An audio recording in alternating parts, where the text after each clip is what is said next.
Okay. No, I'm glad you did because I was looking down at my agenda and they were waiting patiently. So again, let's look at agenda item 4.2 R277-400, school facility emergency and safety. And this is from Finance Committee. So Chair Davis, I'm going to kind of give you some liberties as chair. And I know that we had a table from Member Carey who untimely, yeah.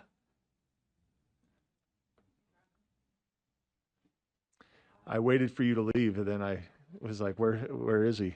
Yeah. Um, so we were kind of at a interesting space here. Remember that Vice Chair Wood had an amendment to put an S on there. I don't know what work has been done beyond this. Member Carey said that some changes were going to be made. Interestingly enough, we got Member Carey back, but Vice Chair Wood is gone. Um, so um, not sure what we want to do next. Chair Davis, I'm going to turn it back over to you. I can put the motion back on the floor. The committee, oh, whoops, we got to scroll back up. The committee moves that the board approve R277-400 school facility emergency and safety draft 3 on second and final reading. So the motion then is that the board approve R277-400 school facility emergency and safety draft 3 on second and final reading. If I'm not mistaken, we had a substitute motion that would have, I don't know. I'm going to turn time until Vice Chair Wood comes back. I'm going to turn time over to Member Carey. Go ahead. Yep. Thank you, Chair. So there were a series of language change requests made by the School Safety Task Force, in particular, Chief Pennington of that task force, and those will be reflected in these proposed amendments. I would ask Director Coda if anyone has questions. She is here. She sits on that task force as well and has discussed these at length with Chief Pennington. So I don't have anything to add other than I'm willing to make these motions. And there is one or two that I do have questions on, but perhaps the board would benefit just from a brief synopsis of each motion from Director Coda. Just a question to you, Member Carey, before we go to Member Lear. How many motions are we looking at here, and is this a draft, or are these separate motions? This isn't a draft 4. It doesn't appear to be. How many motions are we looking at, or is this worthy of a complete draft? I don't think so. I think we have a total of 6 motions. Most are technical in nature. If it turns out that the board isn't ready to proceed, then we'll work on another draft. But I think most of these are technical rather than truly material or substantive. But I'll defer to the direction of the board. Sure. I've got Member Lear. Do you have questions on a specific motion? Can we get a motion forward? I'm going to defer to you. There's no motion on the floor yet, unless except for the overall motion. So, Member Lear. I had a more general question, and I'm not sure if this is about the rule itself, the practices that are involved in this. I don't know if now's a good time, or I don't think it's a hugely complicated question, so I don't want to divert too much time, as we saw recently. I worked with a school that has submitted its plan, and its plan's been denied. So my question is, what happens to schools whose plans are denied about these, in terms of all the safety protocols and the requirements and all that kind of stuff? Director Coda, is that to you? Good luck. I don't Chair, know may I? who the right person is. So No, it's. I think it's just kind of to staff, and if you have a response, that would be helpful. Yes, absolutely. Chantel Cota, Director of School Safety and Student Services. Thank you so much for that question. May I ask a clarifying question? When you say plans, because there are so many plans, there are construction and facility plans, there are emergency operation plans. Do you know what plan? Can you give me some more details or context? I don't. I thought it was just a school, the required school safety plan for, I think, a timeline to install or put up or have all of the things that are required. Does that help at all? If it's a plan that's around the school facilities or construction, then the superintendent would work with their local agencies, whether it be their local fire marshal or county security, and the suggested path forward is that they would look at those minimum safety and security requirements to ensure that all of those are present, or at least there's a plan to address those. And if there isn't, then their plan potentially could be denied, but that's not our purview. That would be in conjunction with their local authority. And just short follow-up, it has been denied. And so where's the onus now? Is it on the school to do something further, or is it on somebody to contact the school and say, let us help you do this or get to the point? Because, I mean, it all sounds very bureaucratic till you think that the school doesn't have the protections that other schools have. Thank you for that question. So it really lands with the superintendent, and it's at the superintendent's discretion or charter director's discretion on how they want to proceed. Certainly, we at USBE can provide technical support on any code, rule, technical assistance that we provided. But because school safety really spans across those multiple areas of physical safety as well as planning, all of the different areas there, it really depends on what they're needing help with. But ultimately, the superintendent would make those decisions as to who he would want to involve in a multidisciplinary team or crew of individuals that could help him make him or her make those decisions. And just for awareness' sake for the board members, because I found this very interesting myself, and there was no information in the stamp that said denied about what's missing, what's wrong, what have you not done, what have you done wrong. There was no information. So right now, the individual over the school is just saying, I'm just sitting here waiting for somebody to offer me some assistance. So Okay, thanks. That answers my question. thank you. Member Carey.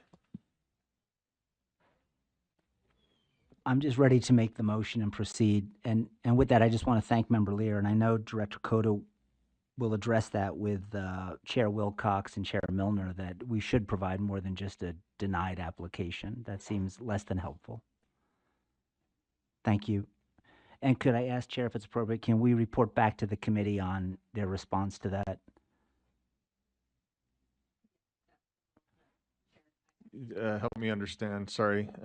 So in light of what Board Member Lear said about a school getting back a request that was just stamped denied with no further information, I'm asking Director Cota to speak with Chair Wilcox and Co-Chair Milner and find out what we can do to improve that process and bring that information back to the board. Yeah. And that is a request, that's not a motion. Yeah. And I don't think, is there any opposition? I don't think there's any opposition from this board from getting clarity on that and saying what can be done for those who have been denied. I don't mind people being denied. I mean, that happens if you don't follow the rules, right? But if we're not already, a little extra clarity would be helpful. Member Lear? Just to that point, I'm not anxious to disclose the name of this school until I know that there isn't going to be retaliation or sort of an investigative approach. So it's a little more complicated than just tell me who it is and we'll take care of them, because I'm the government and I'm here to help. Yeah, So- and I don't think it would be appropriate to start saying who's been denied or not in this meeting. I agree, but I think agreed, but I think that the overall solution here is let's provide some context. I think that's what Member Carey is saying. So, Yes. Member Carey, you have the mic right now if you want to make a motion. I've got Member Davis. I don't know if these are general questions or to the...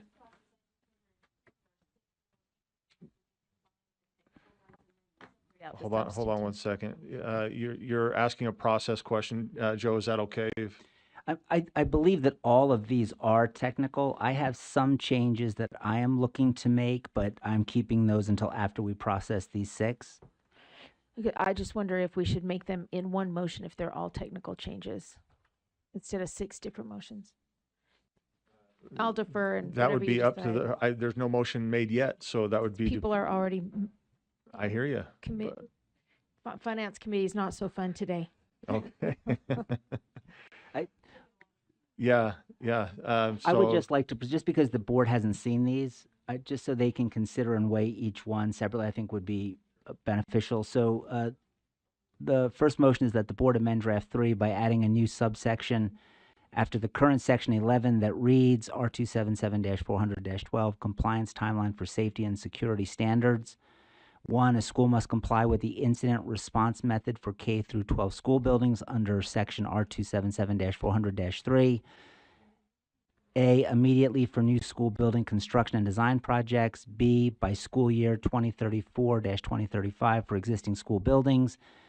2, an LEA shall ensure that for all new builds and remodels, minimum safety standards are evaluated and approved as outlined in section 53-22-102. And if I could speak to that, Chair. yeah, it was just read. Do we have a second? We have a second. Back to you, Member Carey. Thank you. And this, I believe, came up as a direct result of the discussion we had earlier about whether the grant money that could be used to build these athletic facilities would fall under the purview of the safety school requirements. There was some confusion or disagreement as to whether they automatically would or that process. So this language would clear that up, covering those buildings in addition to the structures already covered by the rule. Okay, so the motion before the board then, we can see it on the screen. I will restate it. I don't see any lights as of yet, so I will restate it and hopefully we can vote. The motion is that the board amend draft 3 by adding a new section after the current section 11 that reads R277-400-12 compliance timeline for safety and security standards. 1, a school must comply with the incident response method for K through 12 school buildings under section R277-400-3. A, immediately for new school building construction and design projects. B, by school year 2034 through 2035. And for existing school buildings, and I shouldn't say through, it's the school year 2034-35 for existing school buildings. And then 2, an LEA shall ensure that for all new builds and remodels, minimum safety standards are evaluated and approved as outlined in section 53 G, E, are we missing it's just 53-22-102. Seeing no lights, let's vote.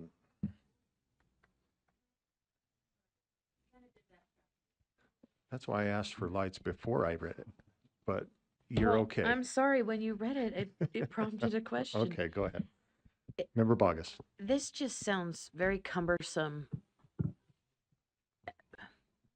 Am I wrong in that we're just adding more layers here, or no?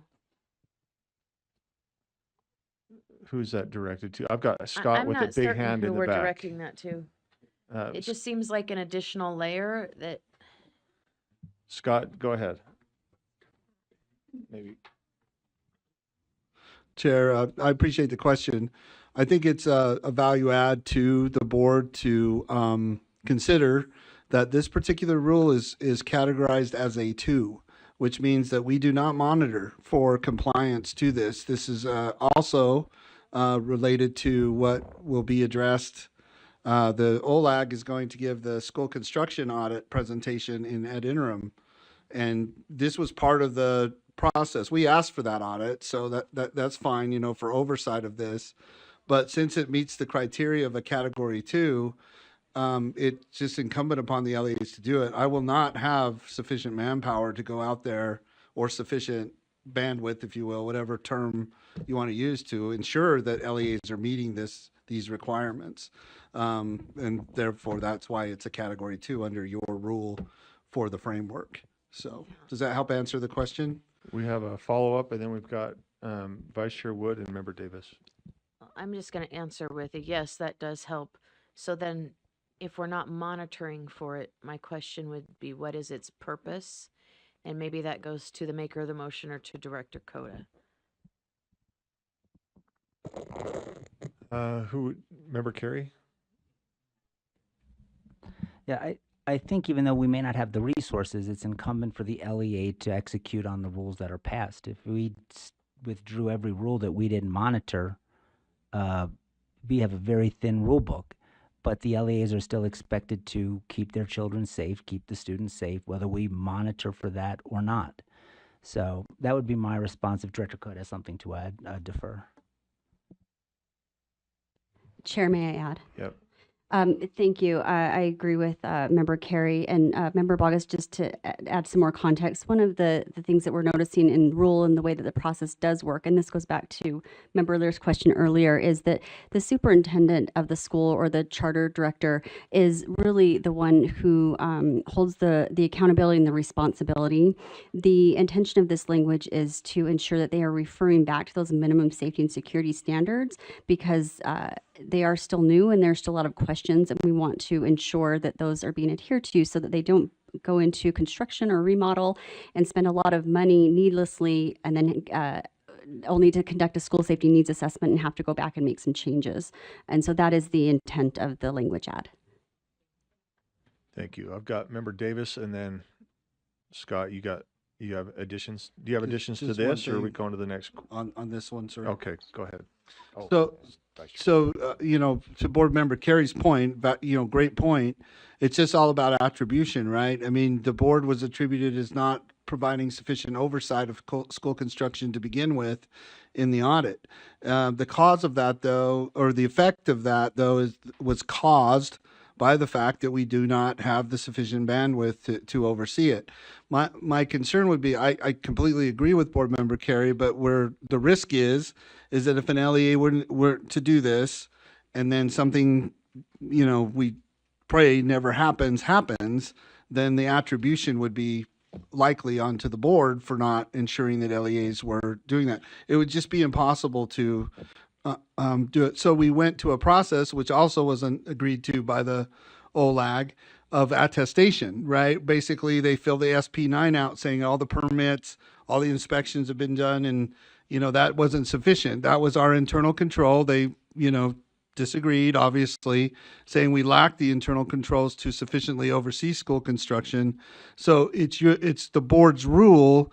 The implications are the two, but if we can make it clear, because that's how we'll train, well, this is a category 2.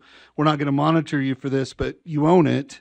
You have to make sure that you've sufficiently done this.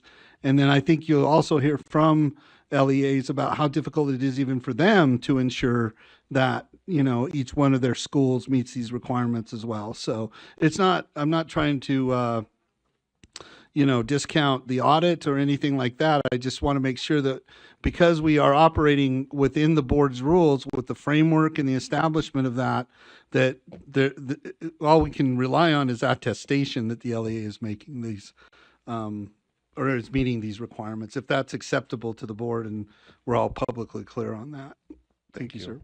We've got Vice Chair Wood, then Member Davis. I have a question, Chair, for Director Coda. Yep. Okay, so just my understanding with the law, the process is that these needs assessments will come through every 3 years. Is that still accurate? May I? Yes, that is accurate. So those needs assessments come at the LEA level. And so this is simply us reminding our LEAs, here's what you need to do. And every 3 years, there's going to be a checkup to see where you're at in terms of doing that. The category 2 really shows that this is an LEA level responsibility. We're aware of it. We're giving direction to you, but you need to do it. Also, the law dictates that it's those county safety chairs, the safety chiefs that are doing those. So it's all very locally driven from the law, from statute. Is that all accurate? Yes, that is accurate. Thank you. Thank you, Member Davis. And my question was kind of a combination between Member Bogus and Member Wood. Would ask on any of the 6 that are coming, how do they go beyond the law, if at all? If they go beyond the law, I think we need to know. If they are just helping to implement what's already in the law and make it a little bit more clear, then that would be helpful to know, because this is I mean, these schools are drowning under all of this, as we know, and we don't want to go necessarily, I would think, beyond the law. We want to add clarity to it so they can implement it with the most fidelity possible. Member Carey. I'd like to defer to Director Cota Chair. I just don't want to disagree with her. So I know what I would say, but if you would respond to that, that'd be great. Happy to, if I may, Chair. The intent of the language in the rule is to add clarity and to ensure that schools and LEAs understand what is in existing code and to provide direction and assurances that they are following those through the rule. Does that answer your question? Yes. As long as that's on public record and we're not adding to, we're making the pathway, we're illuminating the pathway Yes. Member rather Carey. than making it longer. Member Carey. So Chair, that was my understanding as well, that this all, not just this rule, but all these rules are designed to add clarity, which has been requested by our schools and LEAs, because they're out there making very expensive decisions and they don't want anybody coming back and saying, you shouldn't have done this, you should have done this. So a lot of this is LEA and school driven in that they want the additional technical clarity. Thank you. And you said all these rules, but I'm assuming you're meaning all these amendments that are coming forward. Is that correct, Member Carey? Okay, thank you. I didn't know what other rules were involved. That's why I was just wondering. Yes. Chair, if I may add one other point of clarity. As we've all seen in the past couple of years, school safety has taken different forms. And one of the forms it's taken is that USBE is working more closely with DPS, the Department of Public Safety. And so you'll also see as we go through these rules, the input from the state security chief as we do collaborate. And even if you look at House Bill 40 and some of the other school safety legislation, this actually goes back to your question, Chair, earlier. You asked, are we missing a G in this code? And that is something that we talk about all the time because some of the code falls under G, which we all know is under the purview of USBE. Some of it does not. Some of it falls under DPS, but still refers back to USBE or the School Safety Center. And so that is the other intent of the language here, is working collaboratively with the Department of Public Safety and Chief Pennington. So as we're going through, I did want to add that point of clarity. You may see some things that may be new language or new points of clarity, and those are coming directly from collaboration with the State Security Chief's office. So wanted to just make that clear. Thank you. And then final comment, Scott? Sure. And along this line, too, I think one of the first questions is that LEAs will ask is, well, do I need somebody to approve the design of my building then right from the start, right? Before we even break ground? Because by virtue of the fact that, there's the design build process, they design it, they break ground, they build it, then they have to get certification or licenses, permits, et cetera, to occupy. To me, it puts more on the front end that they would need a source to validate their design of the building, right? Windows are too big, doors are not sufficient, those types of things too. And I'm not sure who we would say that is. Would that be the fire marshal? Those things I think should be addressed in the school safety task force for what it's worth. Is who would they go to say, is the design of this particular building, does it meet the code too, to save having to refurbish or redo a particular building at the point of occupancy, if that makes sense. So thank you. Thank you. So the motion before us then is that the board amend draft 3 by adding a new section after the current section 11 that reads R277-400-12, compliance timeline for safety and security standards. 1, a school shall comply with the incident response method for K through 12 school buildings under section R277-400-3. A, immediately for new school building construction and design projects. B, by school year 2034-35 for existing school buildings. 2, an LEA shall ensure that for all new builds and remodels, minimum safety standards are evaluated and approved as outlined in section 53-22-102. Let's vote.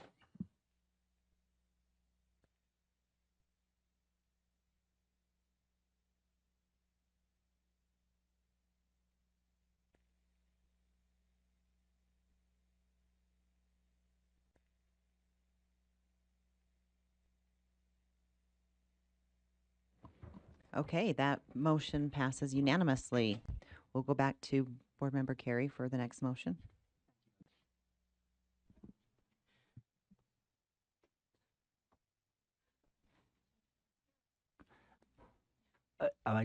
Just read it off of here. Oh, perfect. So I'd like to make a motion, and that is that the board amend lines 56 through 57 of draft 3 of R277-400 to read health, comma, well-being, comma, and behavioral recovery means awareness of community resources to assist the school community after an emergency. And if I could speak to that motion, Vice Chair. Okay, the motion on the board is that the board amend lines 56 through 57 on draft 3 of R277-400 to read health, well-being, and behavioral recovery means awareness of community resources to assist the school community after emergency. Go ahead and speak to your motion. And this was the concern that was raised. Sorry, is there a second? Thanks, Christina. Sure. Okay.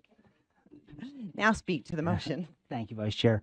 So this was the concern that I shared at the last board meeting when this came up. I thought that the definition was too broad, and I just want to make it clear to the board that this is my application. This doesn't come from the School Safety Task Force Chief Pennington. So if you haven't taken the time, look at lines 56 and 57, because that is what I am proposing to amend.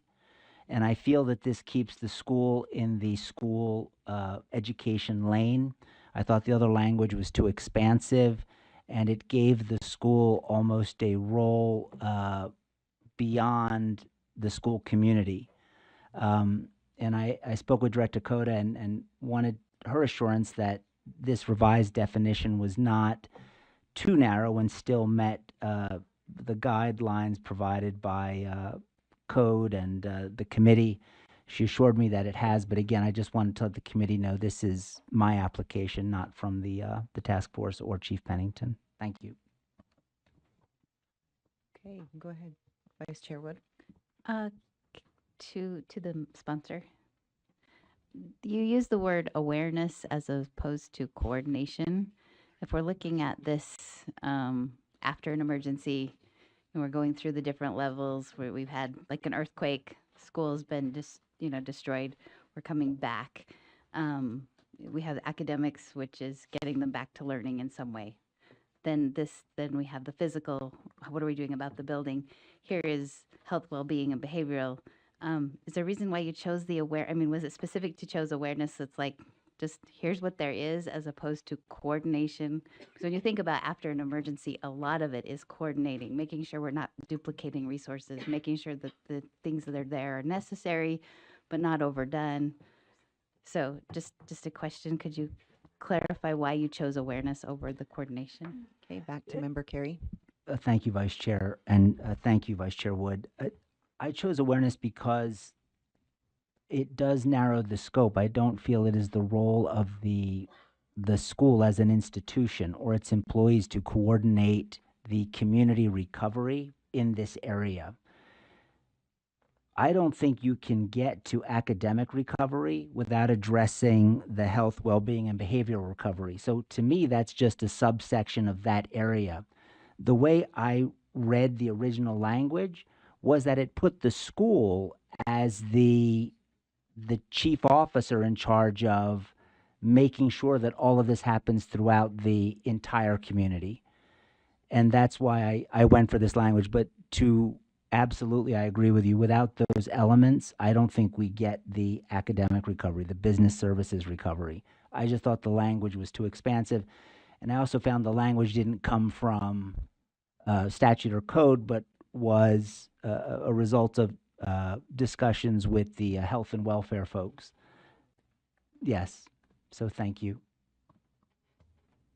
Okay, seeing no other light. Oh, Member Lear. Trying to quickly do this, and so maybe I'll just ask the question instead. And maybe I found it. I just was wondering where this phrase was ever used, and I only found it as some kind of vague content area on line 197. But there's no sense of, well, it has to address the following 4 types of recovery. So I'm as a placeholder, as something that's nice to do, that's fine. But I find it a little odd that awareness is somehow an action item under subsection 8. So I mean, if you want this in there, that's fine. I'll vote yes. I'm just, it doesn't seem like a real practical thing that a school can do. Awareness is something you have. It isn't something you do. So I feel like it's not very helpful. Okay, Vice Chair Wood. I would like to read from the Planning for Your Education Agency's Recovery from an Emergency Incident. That's the REMS that they've referred these to. Under that health, social, emotional, and behavioral recovery, they list things like counseling services, trauma and grief-focused mental health programs, psychological first aid for schools, and fatigue prevention efforts. So there are very specific resources that they're referring to that they want people to be aware of. I do think coordinating, like if you have a big grief response at a school, if there's been a death by suicide or something, that is a coordinated effort between communities, resources coming in. I see this the same way. Member Carey. And in here, we talk about the teams that are assembled, and in those teams, you do have members of the community, school community, outside agencies, therapists, counselors. It goes in detail on who's on that particular committee.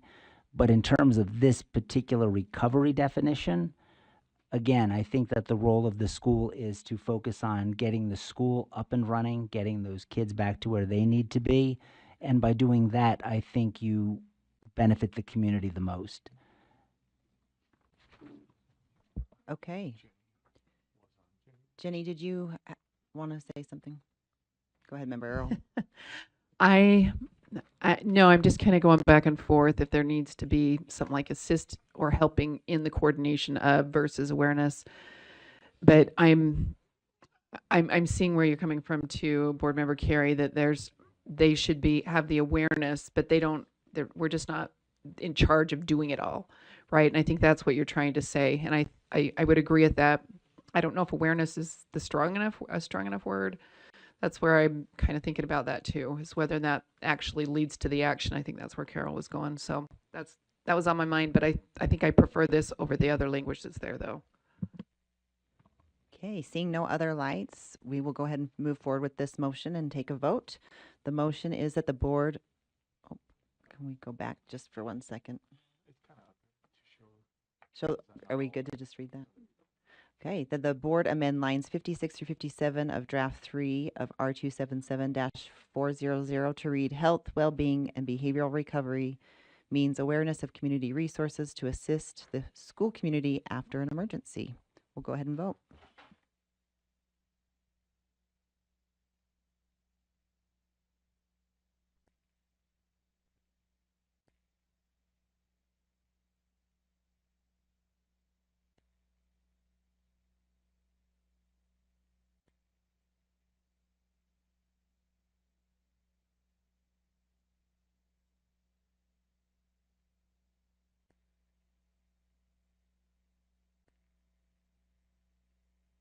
Okay, that passes of a vote of 12 with 1 abstention being Member Davis and 1 no vote, Member Lear, and with Member Reel absent.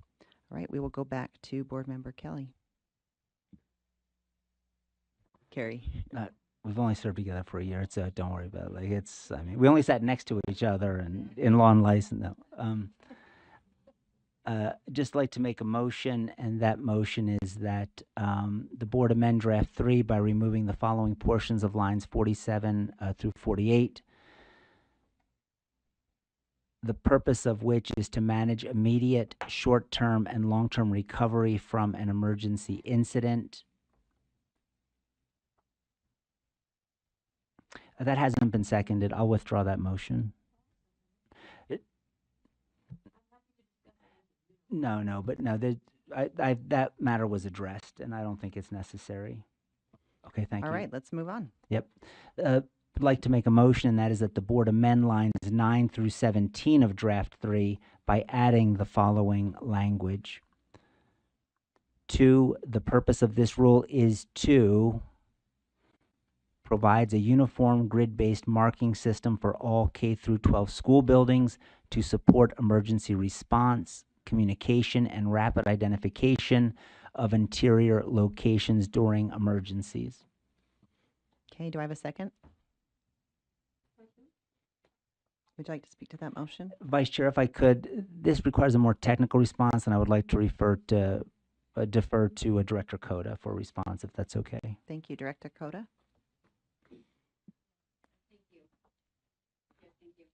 This language is to help clarify something that did come out of House Bill 40, which is essentially a grid system. This is something that the school safety and security task force talked about in a couple of meetings, but particularly where they made the decision that the safety of buildings would be more intact if there were to be a uniform grid system where outside officers or first responders rather, would be able to understand the layout of a building. As we know, there are unique layouts for all of our buildings across the state. This grid system allows law enforcement to have a consistent understanding of the layout of the school by marking doors through a grid system that has been defined by Chief Pennington. So this grid system comes from his office, and he worked in collaboration with others across the state and other county security chiefs to come up with this, as well as working with the task force. Member Lair? Seems like a pretty good idea, but I don't see it in the rule. Or is it incorporated by reference? I don't see any grid system in this rule Director Coda? to provide a uniform grid system, grid-based marking system. Thank you. So the language from House Bill 40 is incident response method or system. Grid system is a term that law enforcement use because it is based on a grid. So that language is really just, I think, to help build an understanding of what that looks like, but certainly other language could be used at the discretion of the board. But I'm sorry to interrupt you, but so tell me, where is the rule will provide it? Where is it in the rule? You're going to add it next? Is that what you're saying? Member Carey? Apologies, and this probably goes back to what Member Davis was saying, that we should combine some of these, but the next motion and this one both deal with the grid system, and the grid system is not currently referenced in R277-400. This motion would incorporate the grid system as required by HB 40, I believe, into our rule. And Director Code, if that's incorrect, please correct me. Would it be appropriate to the maker of the motion to move on to the next motion? Is the next motion the grid, or is all of these the grid? I guess that's my question. Well, and to follow up, I can't vote for this until I know what the grid That's is. why I'm asking. Yeah. And Member even Carey. then, I maybe need a little bit of, it sounds like law enforcement language or building language or something I'm not familiar with. So I need a little more explanation than just 100 by 100 foot grid. Member Carey? Yeah, thank you. I understand what the chair is saying, and also Board Member Lear.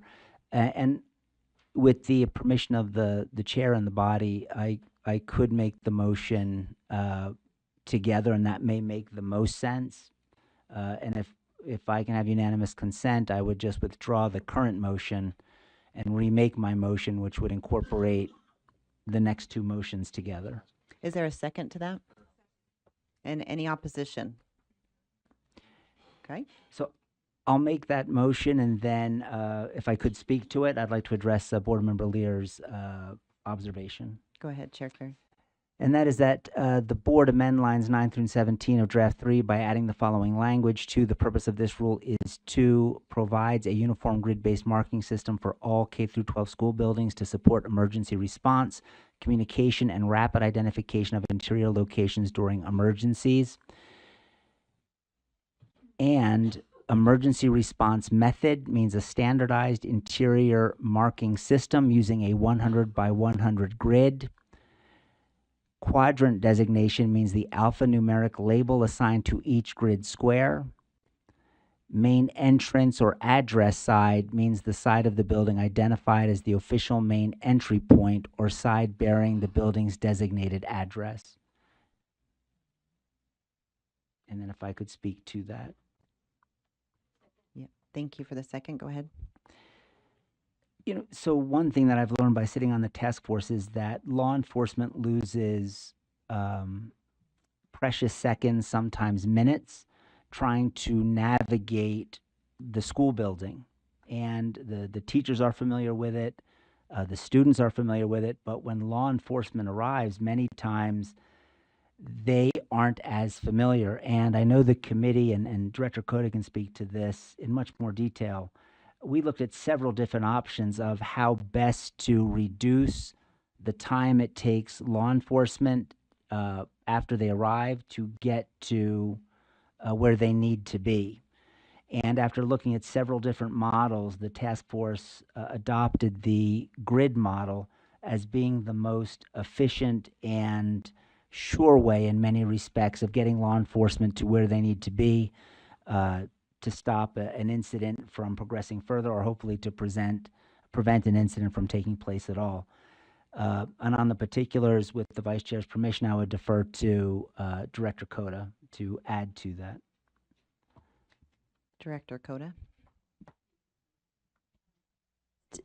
I would just underscore what Member Carey just shared. When we're thinking about school safety, and especially when there is an active threat on the site of a school, we want to ensure that our first responders are able to get into the area that they need to, for which they need to respond to that incident.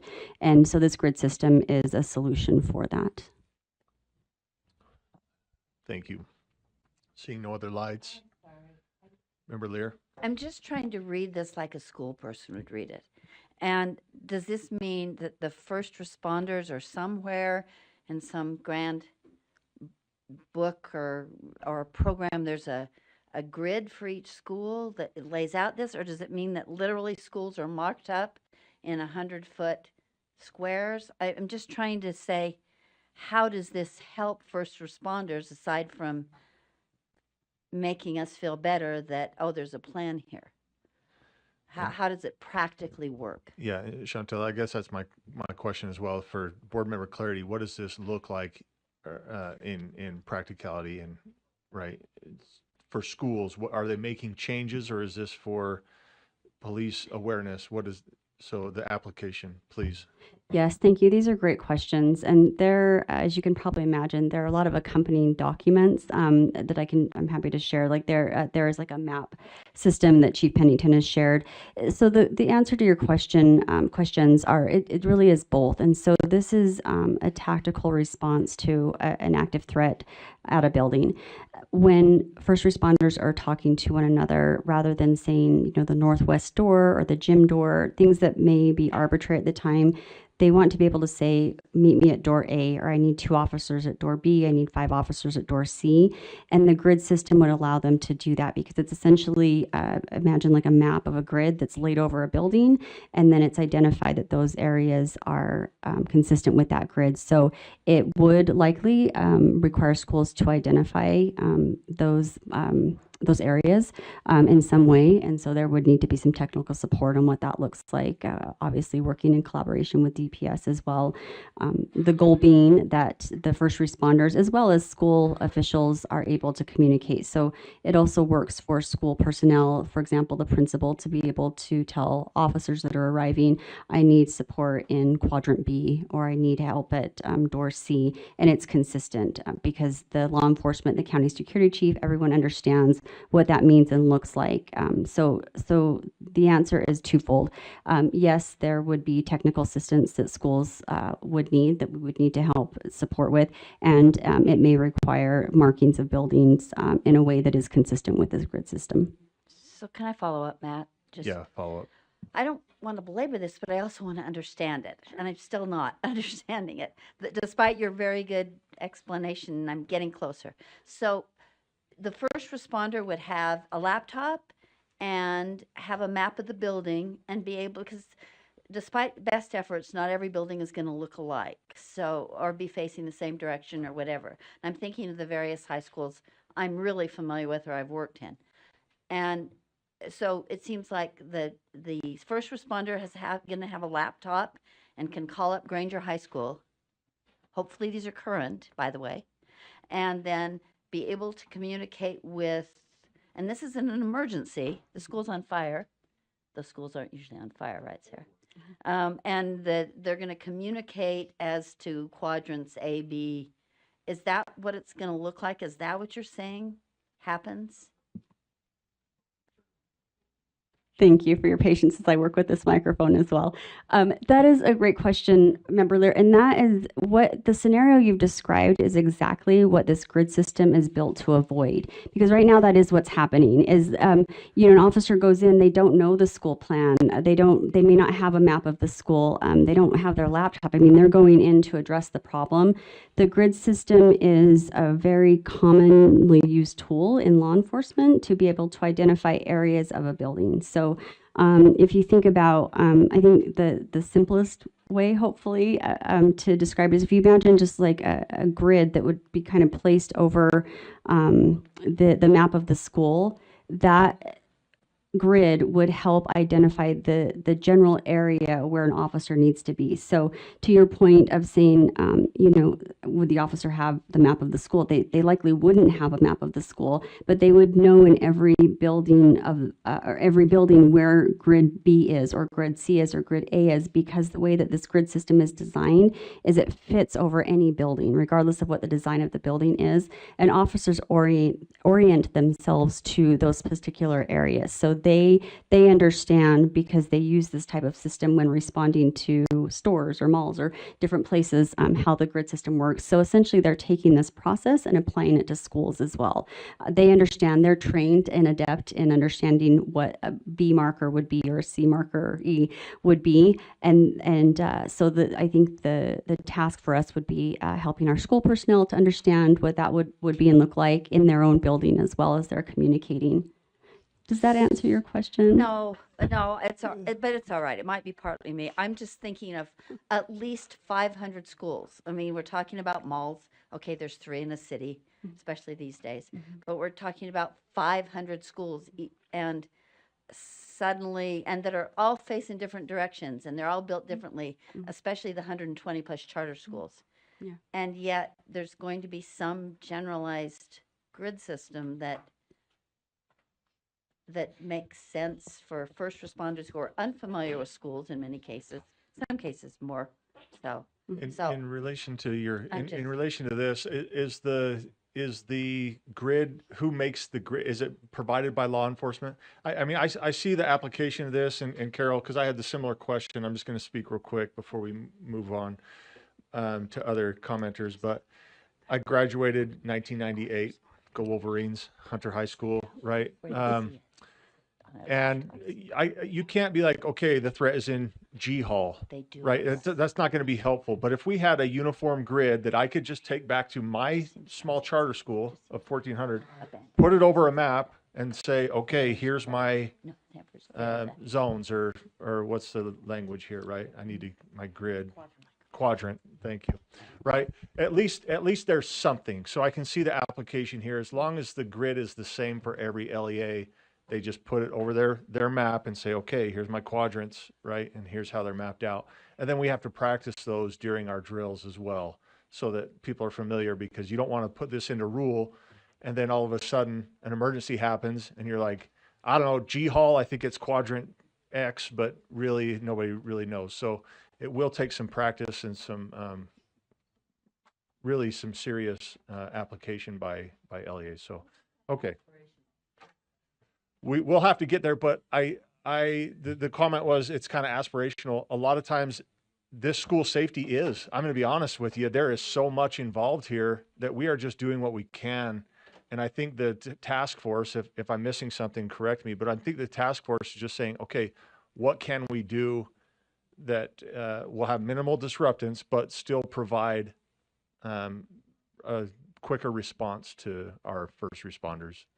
I mean, we just went through this, and was it Minneapolis? And it's like we're grasping at doing anything we can to protect our students, right? We're tired of this. So I don't think that this is a heavy lift personally for our LEAs. It might be like, one more thing. I'm willing to do it. I know there's superintendents and LEA leaders who are like, yes, we can do this.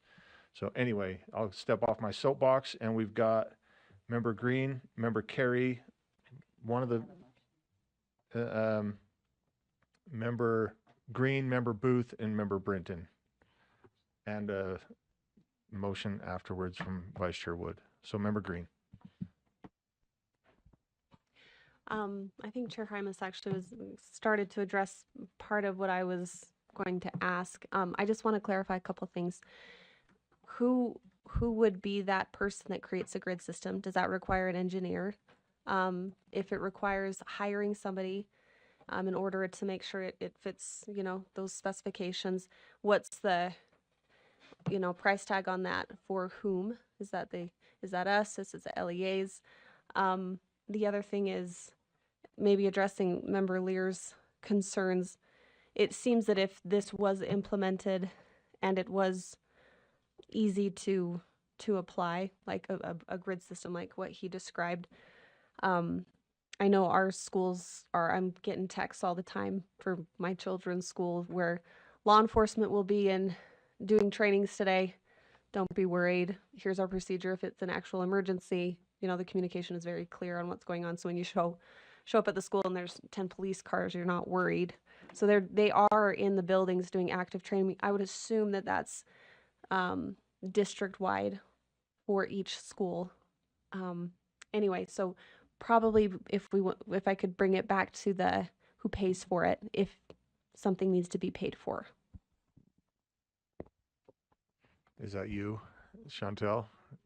Okay, hit that button and we'll get you back on.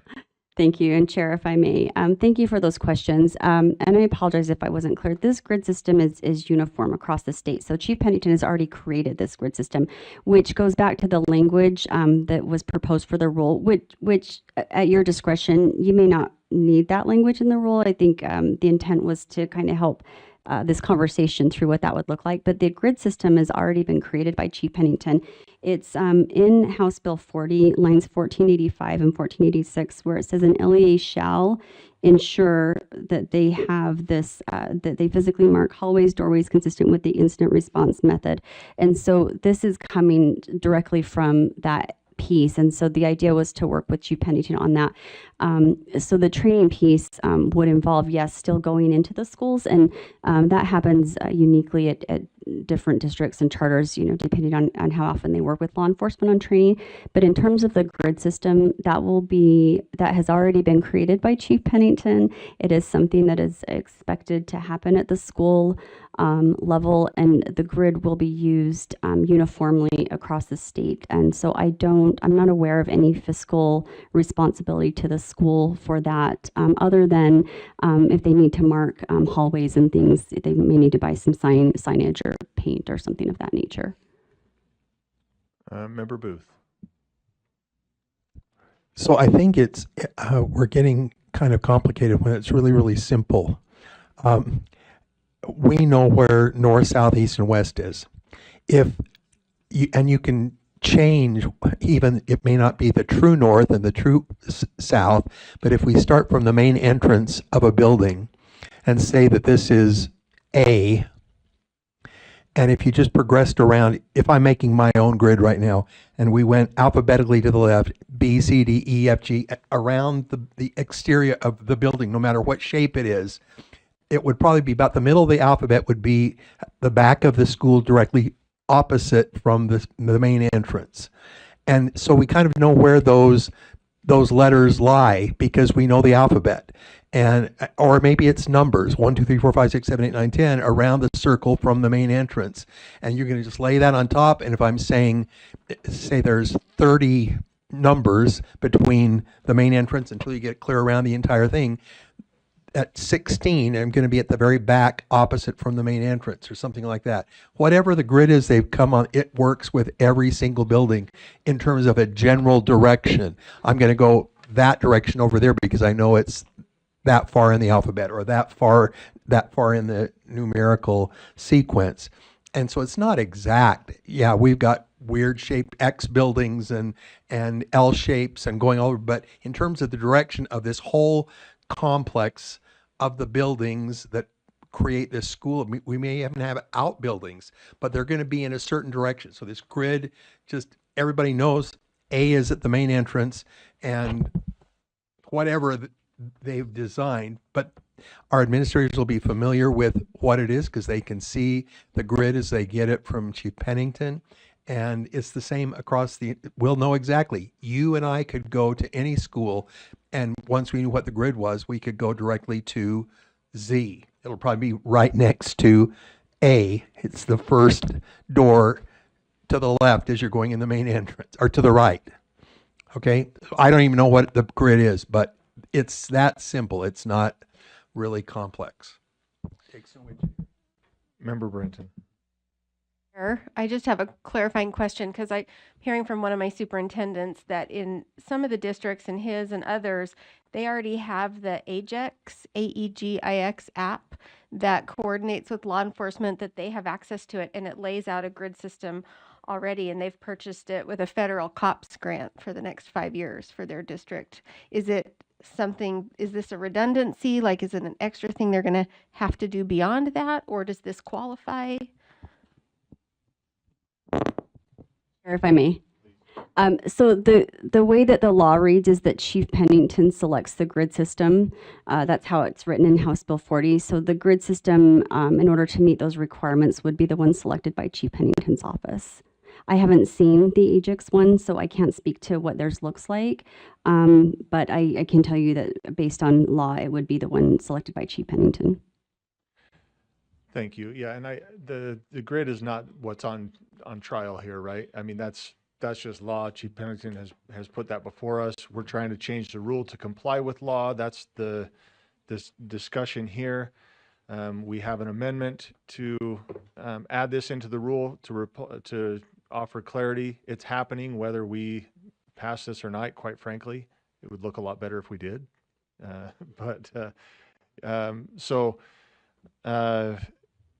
Let me restate the motion. I don't see any other lights. I've got Vice Chair Wood. It's hard because you don't get a light, right? So I've got Vice Chair Wood and then Member Davis. Go ahead. All right, I have a motion to amend, and I think if Elise scrolls up, or maybe down. Nope, other direction. Keep going. You had it on there. Did it get deleted?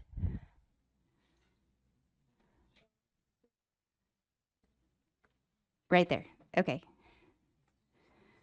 So I move to amend the amendment to have it read, the purpose of this rule is to provide guidance for the implementation of the incident response method consistent with the requirements in section 53G-8-805. So the motion before us then is to, I'm sorry, you might have to state that again. I can see the purple is your language, right? You are, Yep. Yeah, so striking uniform grid-based marking system for all K through 12 school buildings to support emergency response communication and rapid identification. Strike all that language and just put in the purposes of this rule is to provide see. guidance for the implementation of the instance response method consistent with requirements in section 53G-8-805. Okay, that's been stated. It's before us. Do we have a second? Okay, we have, Can I speak to it? yeah, go ahead. So right now it says that the purpose of the rule provides a grid. The rule cannot provide the grid. The rule establishes, the rule supports, the rule dictates, the rule whatever, but it cannot provide the grid. So I'm just clarifying the language.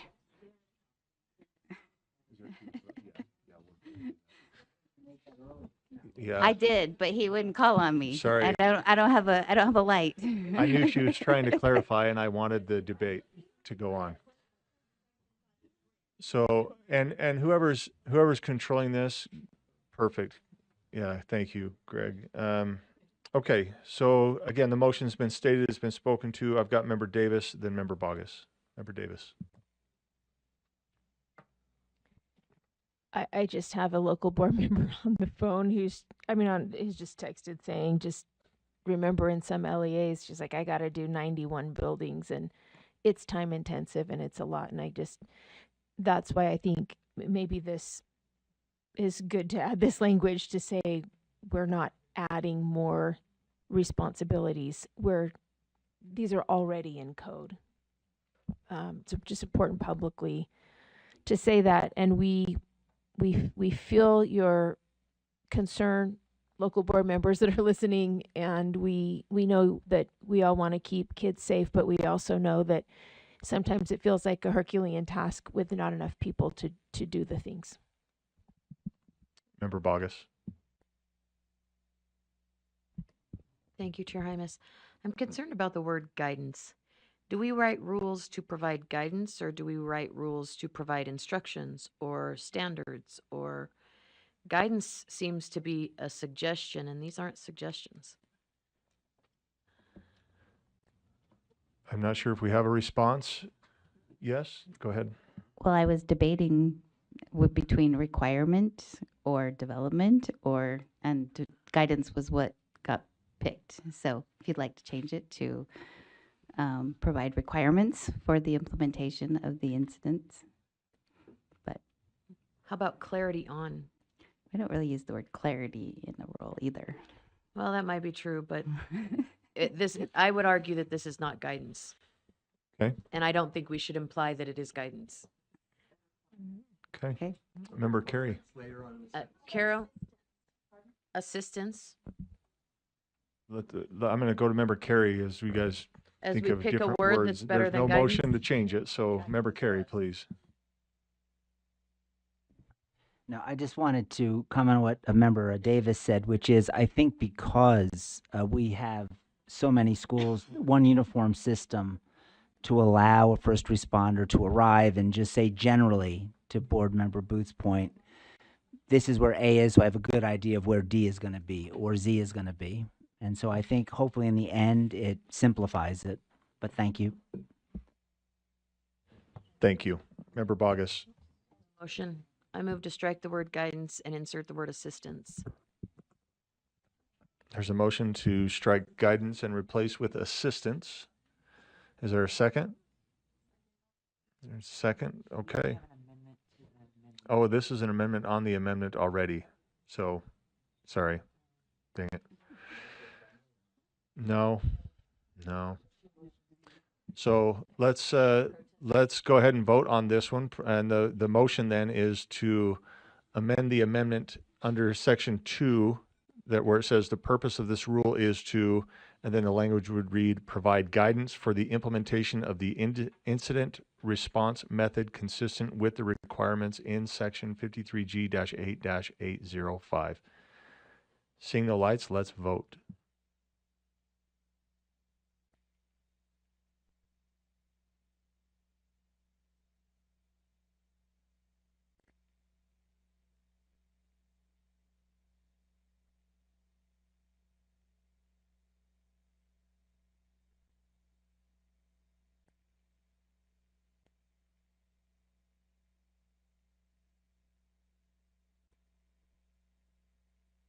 That passes 14, with 14 votes, sorry, 12 in favor, 2 in opposition, those opposed being Member Bogus and Member Longacre. Member Bogus. To strike the word guidance and insert the word assistance. There's a motion to strike the word guidance and replace it with assistance. Is that what you said, Member Bogus? Yes. Assistance. Do we have a second? We have a second on that. Seeing no lights, let's vote. Spoiler, I'm going to vote no. That's why we're not doing a, I don't want it, because usually I'm like, oh, let's just, any opposed. I'm opposed.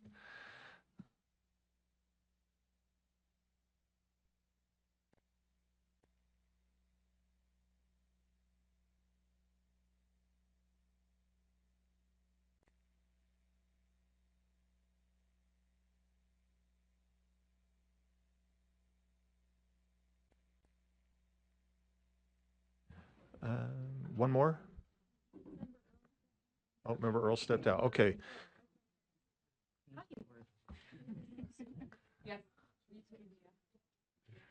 Okay, so that passes 11 in favor, 4 opposed. Those opposed being Member Reel, Member Bollinger, Member Wood, and Member Hymas. That brings us to our underlying amendment.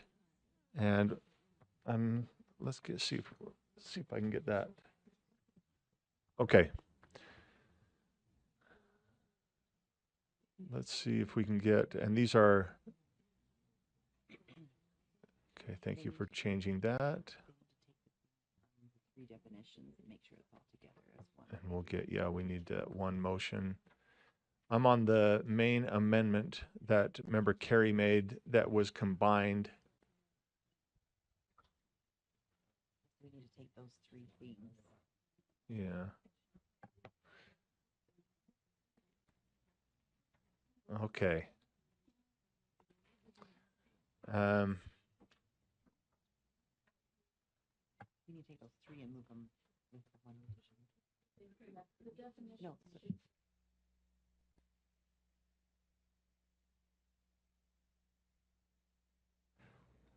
So let me make sure I get this correct. Okay, we're going to take 30 seconds and make sure we get this whole thing put together.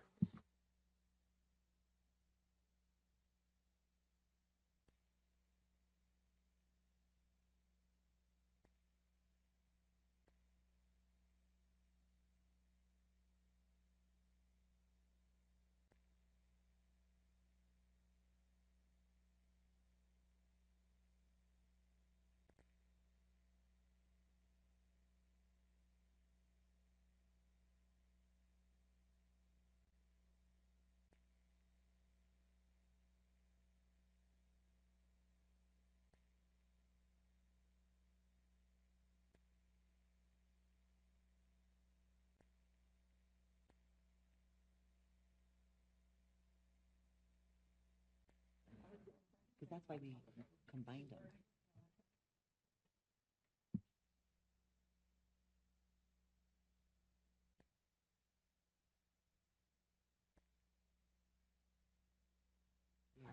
So here's the motion that's before us, board members. We're kind of having a discussion. I want to be transparent with you here. We're having a discussion on the term incident response method that Vice Chair Wood, we just voted on that amendment from the law, and then we're defining emergency response method. And so I'm going to restate the motion here, and if it does need to be amended, I'm going to leave it to somebody else. But let me restate the motion. And I believe this originated from Member Carey's motion. We combined 2 of those. First is lines 9 through 17 of draft 3 by adding the following language. 2, the purpose of this rule is to provide assistance for the implementation of the incident response method consistent with the requirements in section 53G-8-805. 2, lines 22 through 27 of draft 3 to add the following definitions. Emergency response method means a standardized interior marking system using a 100-foot by 100-foot grid. Quadrant designation means the alphanumeric label assigned to each grid square. Main entrance or address side means the side of the building identified as the official main entry point or side bearing the building's designated address. Vice Chair Bollinger.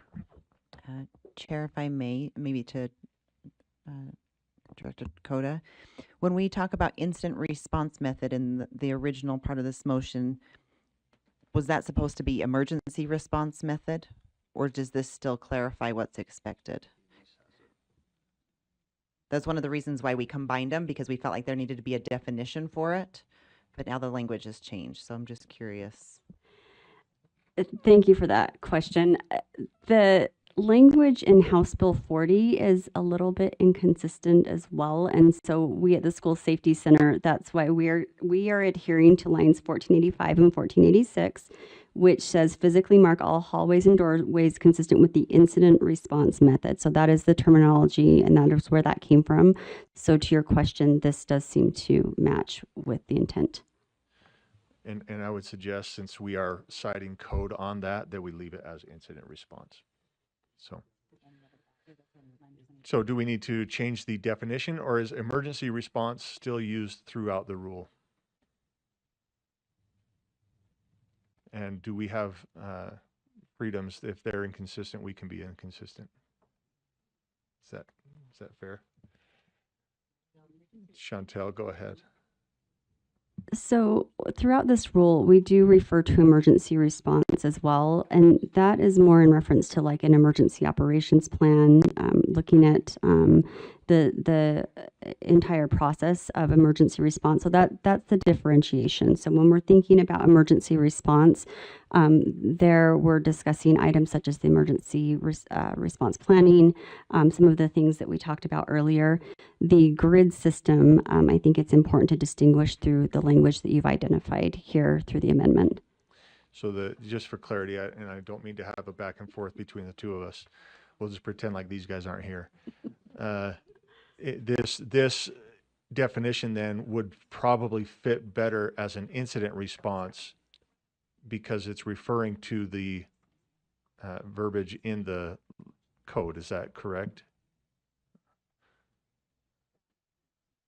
Sorry, go ahead. That makes sense to me. Okay. Vice Chair Wood. I'd like to make a motion that the board strike emergency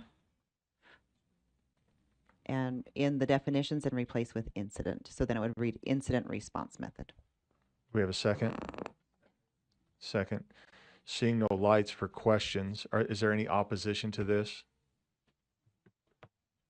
Do you need a second, Member Carey? Yeah, go ahead.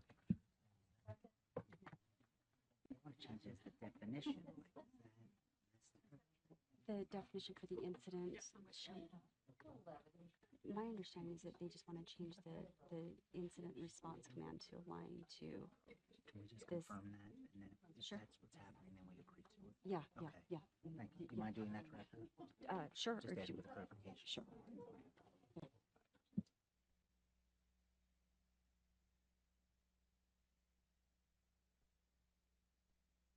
Okay, so we haven't officially done voting, so this is still open. Are you sharing something that's relevant to this motion? Okay, perfect. Go ahead.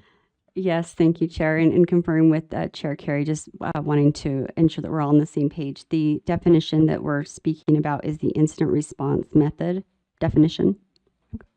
Thank you.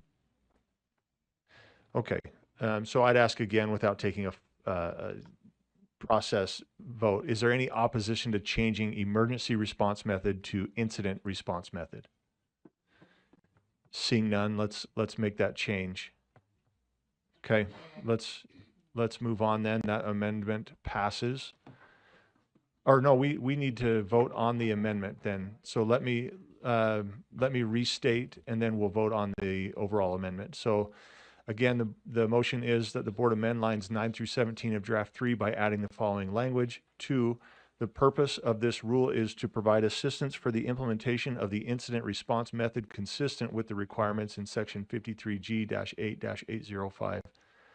2, lines 22 through 27 of draft 3 to add the following definitions. Incident response method means a standardized interior marking system using a 100-foot by 100-foot grid. Quadrant designation means the alphanumeric label assigned to each grid square. Main entrance or address side means the side of the building identified as the official main entry point or side bearing the building's designated address. Seeing no lights, let's vote.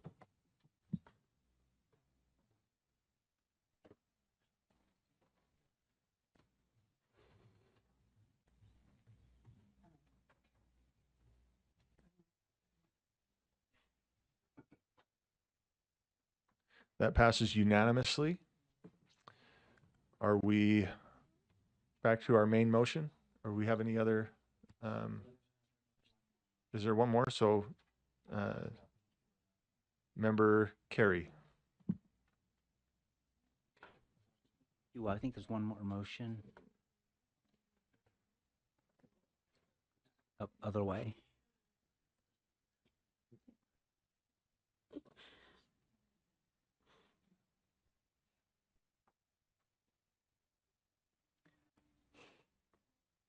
Nope, it keeps scrolling. Please. There it is right there. So I would like to make a motion, and that is that the board amend draft 3 by adding the following language after R277-400-6, paren 1, paren C, paren D, avoid, deny, defend, and aid protocols. And then if I could speak to the motion. Do we have a second on that? We have a second. Go ahead, Member Carey. So we're probably all familiar with the run, hide, fight protocol established by the FBI.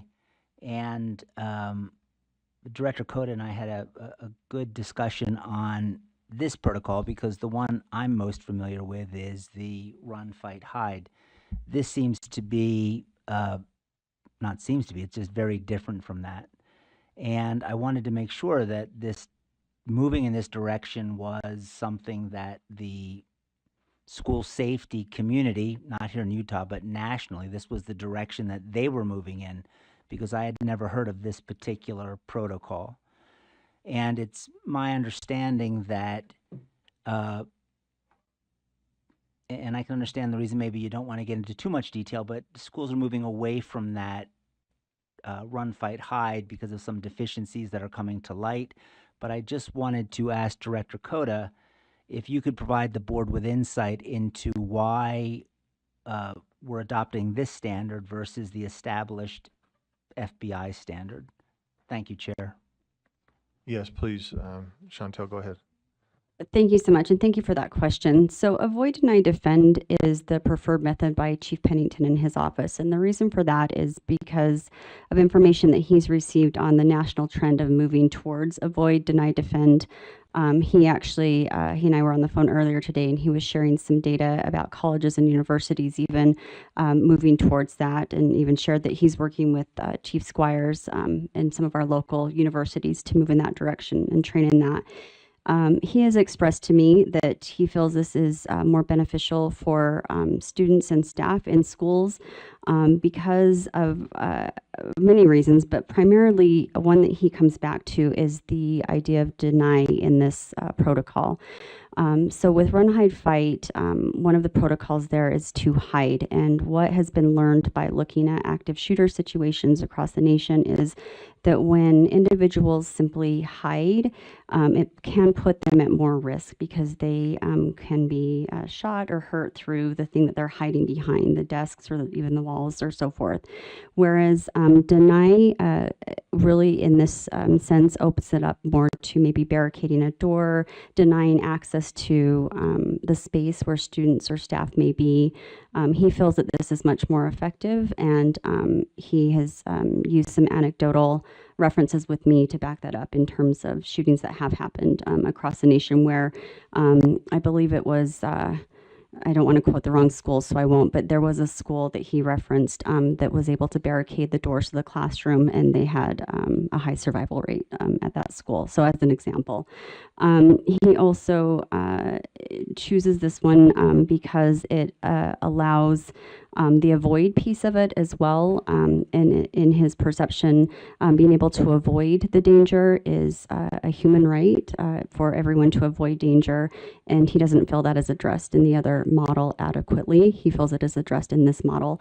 And so he has asked that you as the board think that through and add that to our standard response protocols so that, again, there is consistency in language and training, and that schools are able to incorporate this into their drills if that's the direction we move. I've got a question from Vice Chair Bollinger, then Member Carey. Thank you, Chair. If I may direct a question to Director Coda. So I'm very aware of the avoid, deny, defend protocol, but with the and aid, are those two different protocols? Is it the avoid, deny, defend protocol and the aid protocol, or is this a new protocol that's coming out that should be aware of? Thank you for that clarification. So avoid, deny, defend is one protocol. Aid was added on as a suggestion because we do have the bleed kits and the first aid kits that are being provided across the state by the task force. So every school in our state will have access to those. And so it was thought that because it is known that really the first responders are those that are immediately in the vicinity, that training is already being provided with those bleed kits and first aid kits, that adding the addition of aid in drills and practice could be beneficial for the school. So to be clear, thank you for that question. The aid is not part of the avoid, deny, defend. It is an additional protocol to that Chief Pennington and the School Safety Center thought would be beneficial to schools. Member Carey.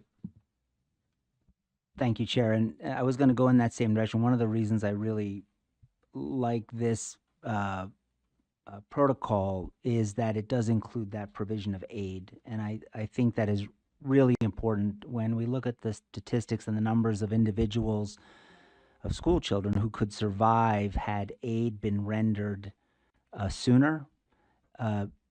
It's a double-digit percentage increase in survivability. And so this emphasis on aid is not just, hey, we're a community, let's come together. It really is saving lives. So thank you for including that provision. Okay, the motion before the board then is that the board amend draft 3 by adding the following language after R277-400, section 6(1)(c), and then it's D, avoid, deny, defend, and aid protocols. Seeing no lights, let's vote.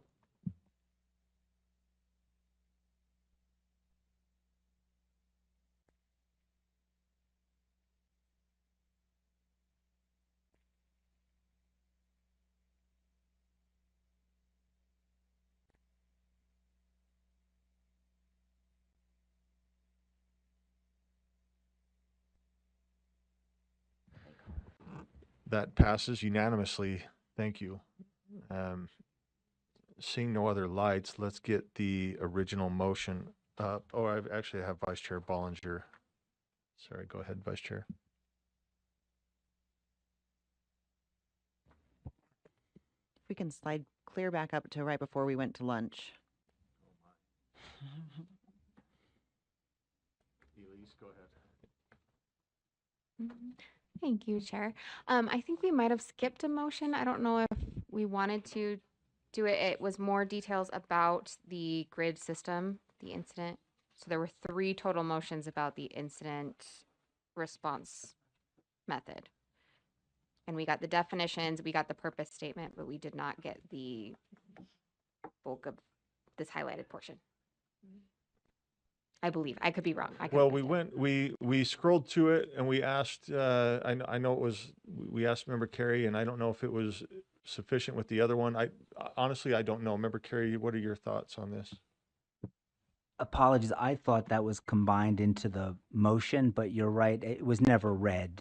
And so really was never voted on. But again, I believe it provides more clarity to the LEAs in terms of what is required. I don't believe there's any additional burden outside of statute that is contained there. And for that clarity, I would suggest that, or I'm ready to make the motion to have it included. Okay, thank you. And yeah, I think you're right. Let me just make sure that I'm tracking here, because we approved what the purpose of the rule was. We approved the definitions, and now we're looking to approve the meat. Is that what I'm understanding? Okay. So Member Carey, go ahead. Thank you, Chair. I'd like to make a motion that the board amend draft 3 by adding the following language after R277-400-5, paren 1, paren A. And then paragraph B would be implementation and maintenance of the incident response method established by the state security chief, which requires a 100-foot by 100-foot grid system overlaying the interior rooms and hallways of the building, including multiple levels if applicable.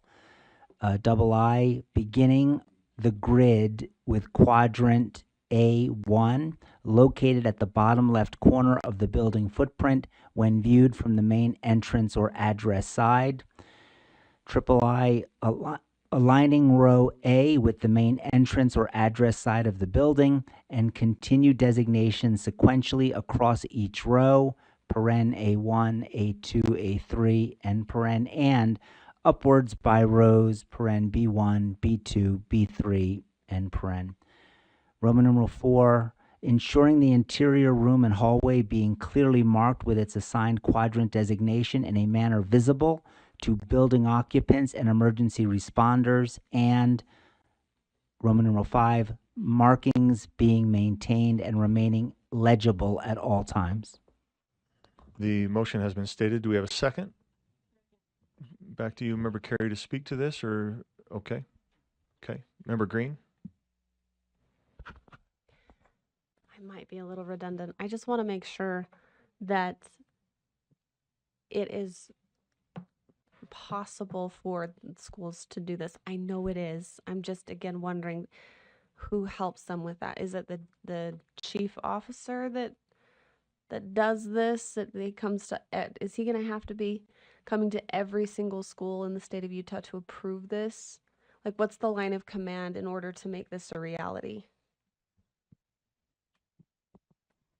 Please. Chair, thank you. Chantel, yeah. Yes, thank you for that question. Schools have their county security chief that they can work with. Each school also has a school safety and security specialist at the site. And so I would imagine that schools will probably work together with their multidisciplinary teams for the actual implementation and training, and work with their county security chiefs on those pieces individually. But in terms of the grid system itself, it really is it's just an overlay of the building, and then there will need to be some coordination around like what the marking looks like. But I actually think that Member Booth explained it much more articulately than I was able to, where it really is essentially where you start at door 1, and that's A, and you kind of go around and label the different parts. And so there would be some coordination that would, I think, be helpful for schools that maybe aren't familiar with that. But the county security chiefs certainly will be working in tandem. They report to Chief Pennington, and so there will be, I imagine, some communication and training there. Follow up. So this will come at the direction of superintendents to their local security personnel and employees from each school. Those designated people will put up those physical stickers on the wall and do. I'm looking at the physical work of this, like when you finally get a walk in and say there is A.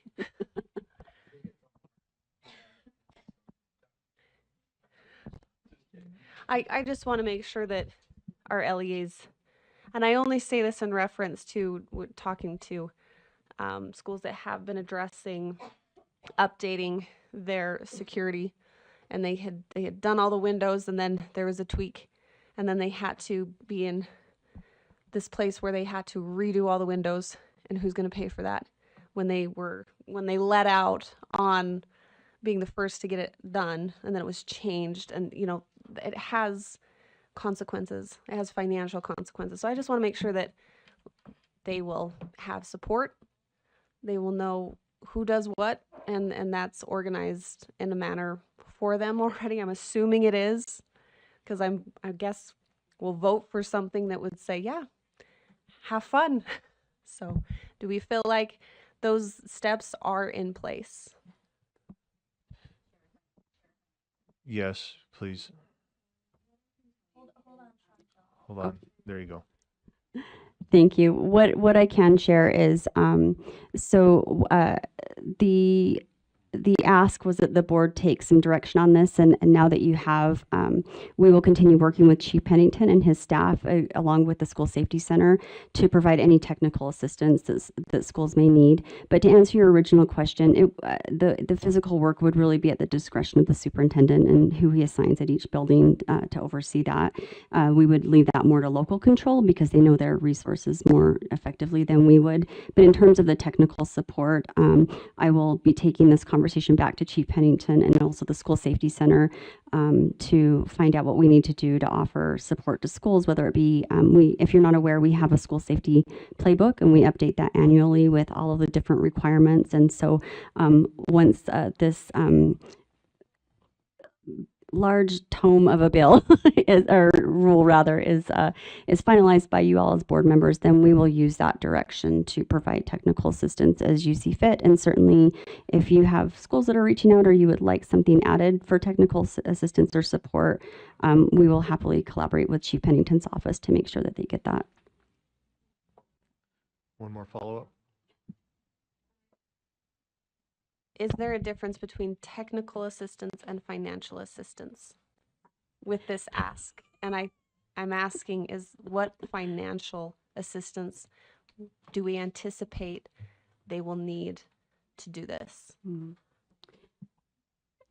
Thank you for that question. And Chair, if I may, technical assistance is not fiscal assistance, to be very clear. Technical assistance would be guidance or documentation or the support through like a guiding document, for example, would be a good example of technical assistance. There is not a fiscal note tied to this portion of the bill. So certainly though, schools can use their school safety needs assessment data to apply for grants. And if they determine that this is a need, they can certainly submit that if it falls within those minimum safety and security requirements with this grid system. So if they need support that way, there are grants that could be available for that. But to directly answer your question, there isn't a fiscal note tied to this specifically.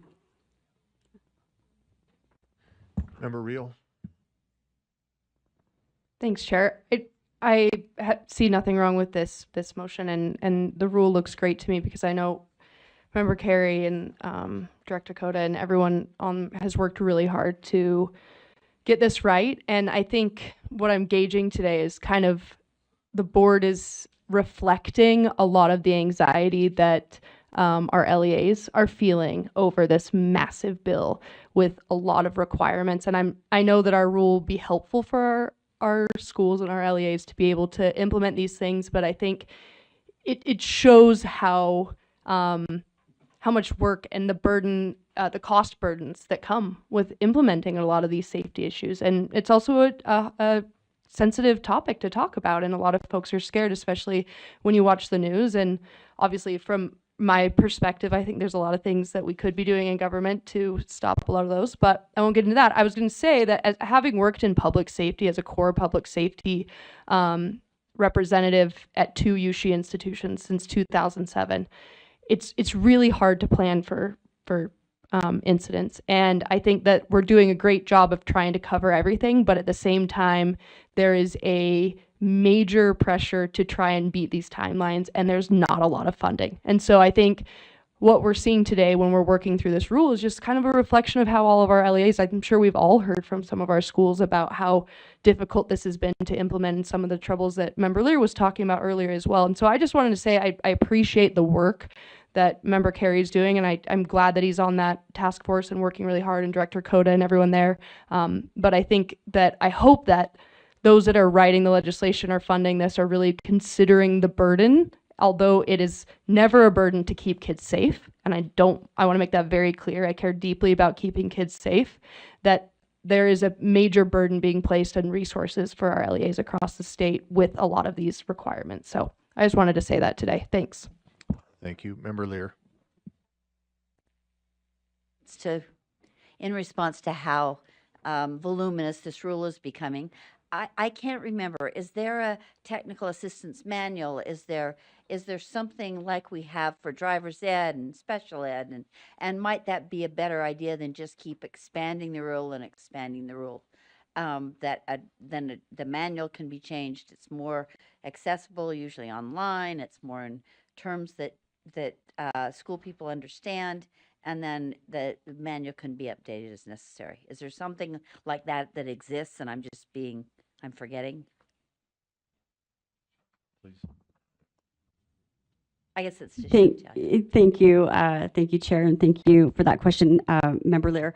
We do have the school safety playbook, and I really want to give kudos to my team at the School Safety Center. They work so hard on that every year. What we do is we take legislation and then rule, and of course, your guidance and direction as board members, and we put together that technical document, and it goes through every single portion of the school safety legislation. It refers back to code and rule, and it helps the LEAs to understand what their resources are. So thank you. And yes, thank you for the reminder. But shouldn't this whole grid discussion or example be in that playbook instead of in rule? Chair, if I may. How we operate when we create technical assistance is we use rule and code. And so what's helpful to the School Safety Center when we have rule that clarifies code, it gives the opportunity for LEAs to then have two places to be able to refer. And then our playbook is exactly, I think, what you're seeing. It's written in more educator-friendly language and really kind of breaks down the code and the rule in a way that hopefully makes it more manageable and more of a discussion item around those two things. So I see them as unique in nature and function. Member Davis. I just want to quickly say that I am concerned about the heavy lift that all of this is, but I also want to say I'm sitting here as a parent with my kids in school right now, thinking through these scenarios and thinking, I want my kids and all kids to be safe. And I remember being a principal running these safety drills. I think I was the first in the whole county to do a secondary movement, to drill moving to a secondary location in the event of an incident. And we did so much work to try to get our ducks in a row. And I remember as a principal often thinking, but will anyone come? I don't know if anyone will come. And right before I left, we started having some monthly meetings with our local law enforcement. But so I just want, based on my comments earlier, I want people to know I really feel the weight of both sides of this, and this coordinating effort at the same time. When all is said and done, I think it's going to provide some opportunities for increased safety for our kids, and I think that's a good thing. Okay, so the motion before us then is that the board amend, oh, yes, sorry. I saw your red arm come at me, and I was like, don't hit me, Amanda. I will get to your motion. Just be patient. The motion before the board is that the board amend draft 3 by adding the following language after R277-400-51A. So we have paren B, implementation and maintenance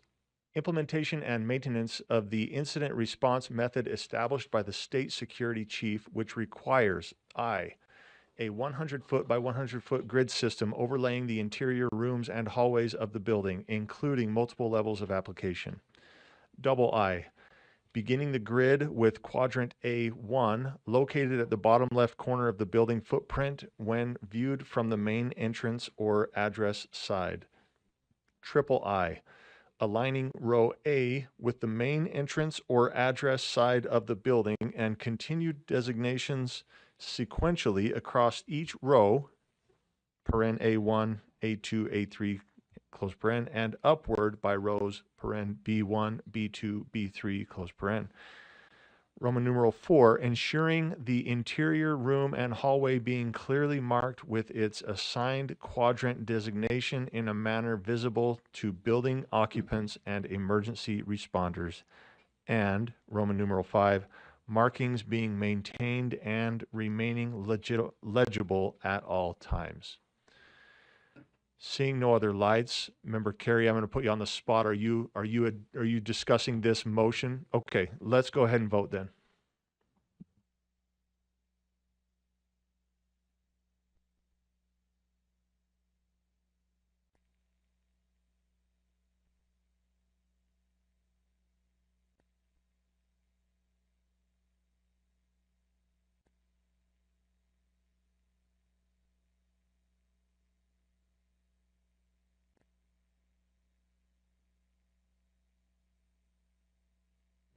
That passes unanimously.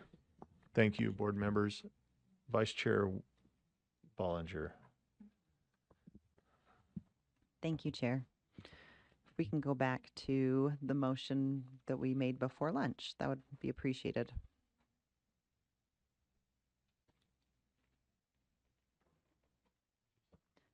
Okay. Yes, so my motion was to amend draft 3 by adding an S to academic on lines 24 and 195. And I will speak to that with a second. Okay, we have a second. Go back to you, Member Bollinger, Vice Chair Bollinger. Thank you, Chair. And this is, Vice Chair Wood spoke to the reasoning behind adding the S in the first place. As I looked through the document, it's only listed 2 times, so I just thought that we could address both of them so it's consistent throughout the whole document. Thank you. Thank you. Seeing no lights, is there opposition to this motion? Seeing none, can we make that change in the rule as well? And let's go back to the underlying motion before. Oh, Member Carey, go ahead. I just have a question of clarification, and then I have a motion to make one more change. Let me just Oh, I'm ask. sorry, is this still? No. That's what I want to ask. Is there opposition, or are we good No. to move on with this? This Okay, is so fine. we are shifting then. Go ahead, Member Carey. On lines 127 and 128, I just bring this to the board's attention because I wasn't sure how to read this, so I asked Director Coda. It says that a school shall designate an emergency preparedness, comma, emergency response, comma, and emergency recovery week. My question was, are these 3 separate weeks that we are asking our schools to designate, or is this 1 week that covers all 3 of these elements? I could share my hope, but please, Chantel. Yes, I think my response will hopefully make you happy. It is just 1.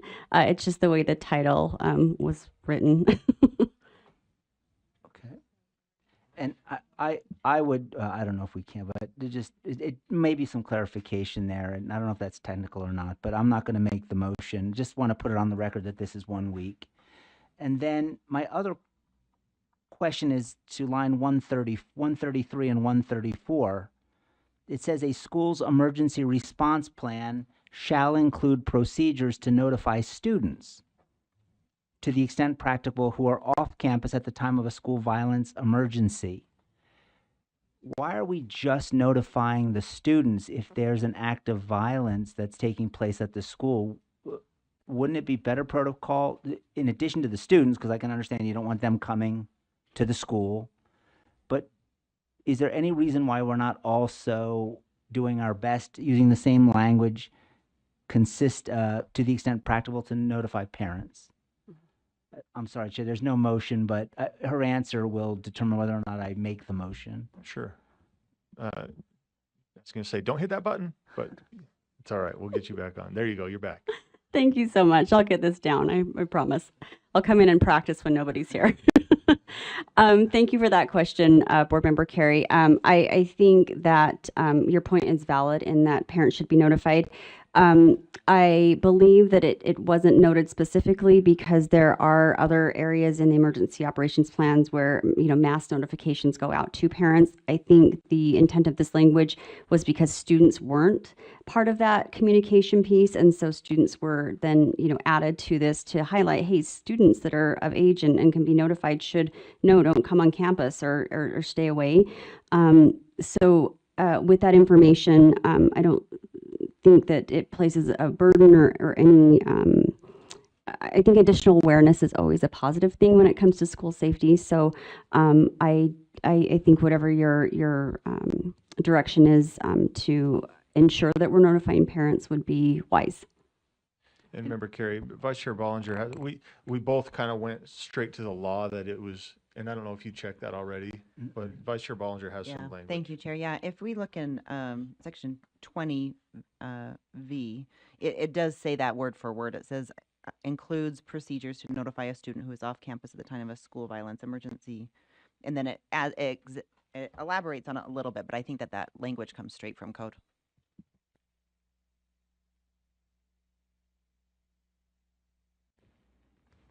There you go, Member Carey, go ahead. To be sure, though, right, we could add parents and not be in violation of the statute. I think you could, if I would think that families would group students in there. If you put parents, it's parents or students, but if you put families, I would think, that's just an opinion. This is in the middle of emergency too. Right. Yeah. I'll make the motion and we'll Sure. see what the board does with it. But my motion would be that we add students is there, but and parents to line 134.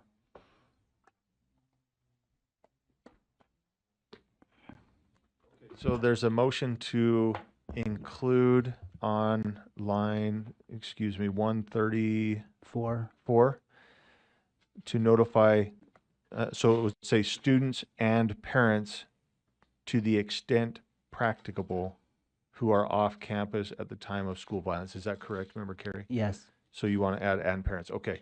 Do we have a second? Okay.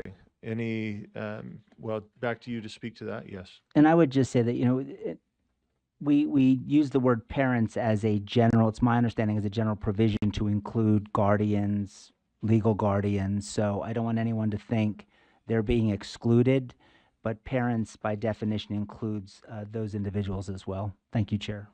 Thank you. Member Lear and then Member Earl. I trying really hard to keep what the law requires in the code and what the law doesn't require out of these rules. If the will of the body is to say parents and students, then could we at least delete the provision so that we're not implying or pretending that that provision is in the law, because it doesn't say that, it says students. So I would move that we amend the amendment to delete the code reference. So the amendment to the amendment is to remove consistent with subsection 53G-4-402. Do we have a second? Second. We have a second. I know Member Earl, is this to this motion? Are we ready to vote on this one, or do we want to come back? What would you like to do? Okay, let's get you, there you go. It may be relevant to this motion. Let me just start speaking. You tell me if it's not. My understanding, and you can tell me if I'm wrong, this is why, the reason why you would contact, maybe this is why this is in here, you would contact the students is because they'd previously maybe been on campus, I don't know for what reason, left, and to encourage them not to come back onto campus because something's taking place. I don't know whether contacting parents then creates more of a panic situation. I guess the second you tell students, though, you got the same thing going on. So maybe I'm talking it out as I'm speaking. Do you know what I'm saying?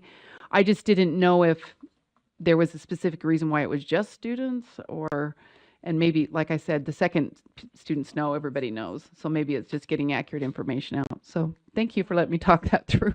Yeah, I don't know how old this code is. Is this that we just looked up? 53G-4. Okay. Yeah, okay. Member Green, go ahead.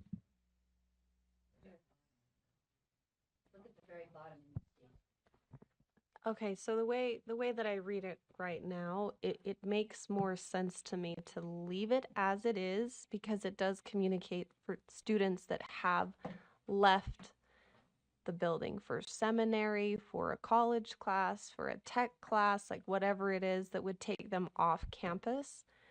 But I see cracks in that may possibly causing more harm or chaos kind of on a broader view. So if there's a way to allow that to happen specifically for students, and I don't know if that's communication between the school and say a seminary building, don't keep them there, this is happening, whatever that looks like, and then have something that's broader to the parental figures, the families, and community at large. So I maybe heard something over on this side of the room that could address that, but Well, we're still on the motion. I appreciate that, and I want to come back to it. But our motion, our amendment to amend, what's next to vote on is, do we remove the code reference? Oh, Right? I'm It's sorry, I to misspoke. no, it's okay. Let's get back to it though, and I'm trying to pull up the rules. So the motion before the board is to remove consistent with subsection 53G-4-402. Member Bogus, are you speaking to this motion, or are you queued up for after if we remove or not? Okay. Okay, let's go there. Then we've got Member Lear. Yeah, thank you. I would just speak against this motion. I think Member Carey's motion, it just says on the thing, it says add parents to line 134. And when he said that, I honestly thought he was going to put it before the word students. So it would read, to include procedures to notify parents and students, comma, to the extent practicable, who are, I think that's what's off campus at the time of the school violence. And so it would read naturally in line with that code line if parents were to precede students. So I would just speak against this motion. I think there's a better way to do it. Member Lear, go ahead.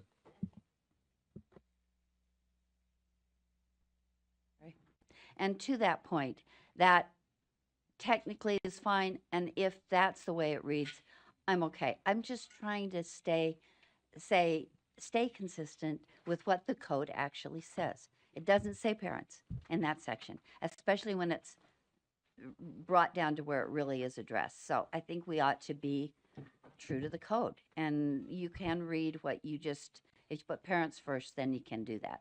And I'm okay with that, and I don't know if I can withdraw that motion, but if it's written like that, if Member Carey's okay with, usually is, with parents being first, then I think that we can delete or leave the code in and pretend it just applies to the students.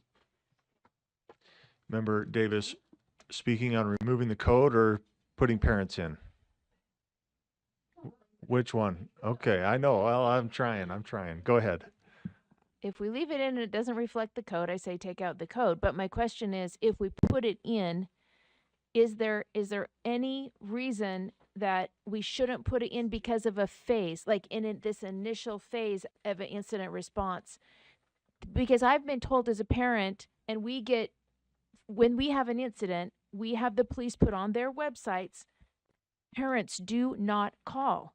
We have to keep the phone lines clear for the students right now. So is there a phase issue where we put the parents in the next phase? Like the first phase has to be to contact the kids, don't come back. The next phase is get the calls out to the parents, and then because they'll start calling.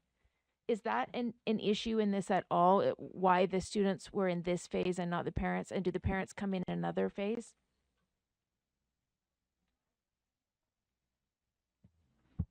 That's a great question.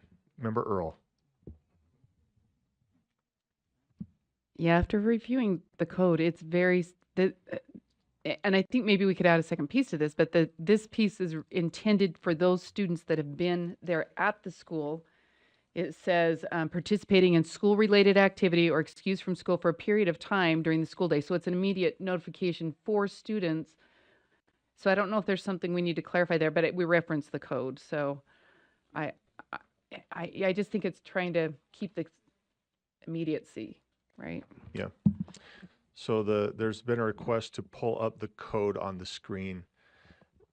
And as we're doing that, I agree with Member Earl. Sometimes there's different pieces and we're covered, right? Like we still contact the parents, but this code, if what Member Earl is saying is specific for an event, and I'm getting a head nod from, why did I forget your name? No, it's right between, I know, no, Rhett. I'm sorry, Rhett. I shake your hand and say hi to you all the time.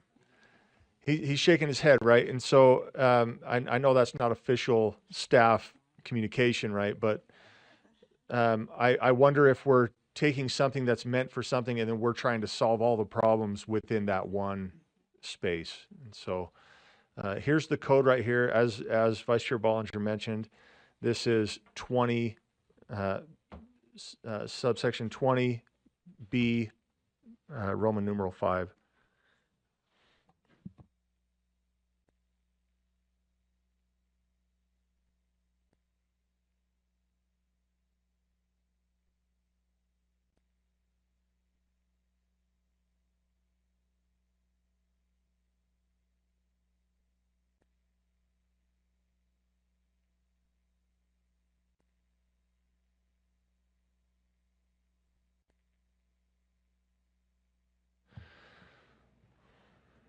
So I don't see any lights, but thoughts on this as we're spending more time on this, I would speak against the motion to remove. I think that this is a good resource for LEAs to have. And so if we are okay to vote on the amendment to the amendment, then I would love to move in that direction.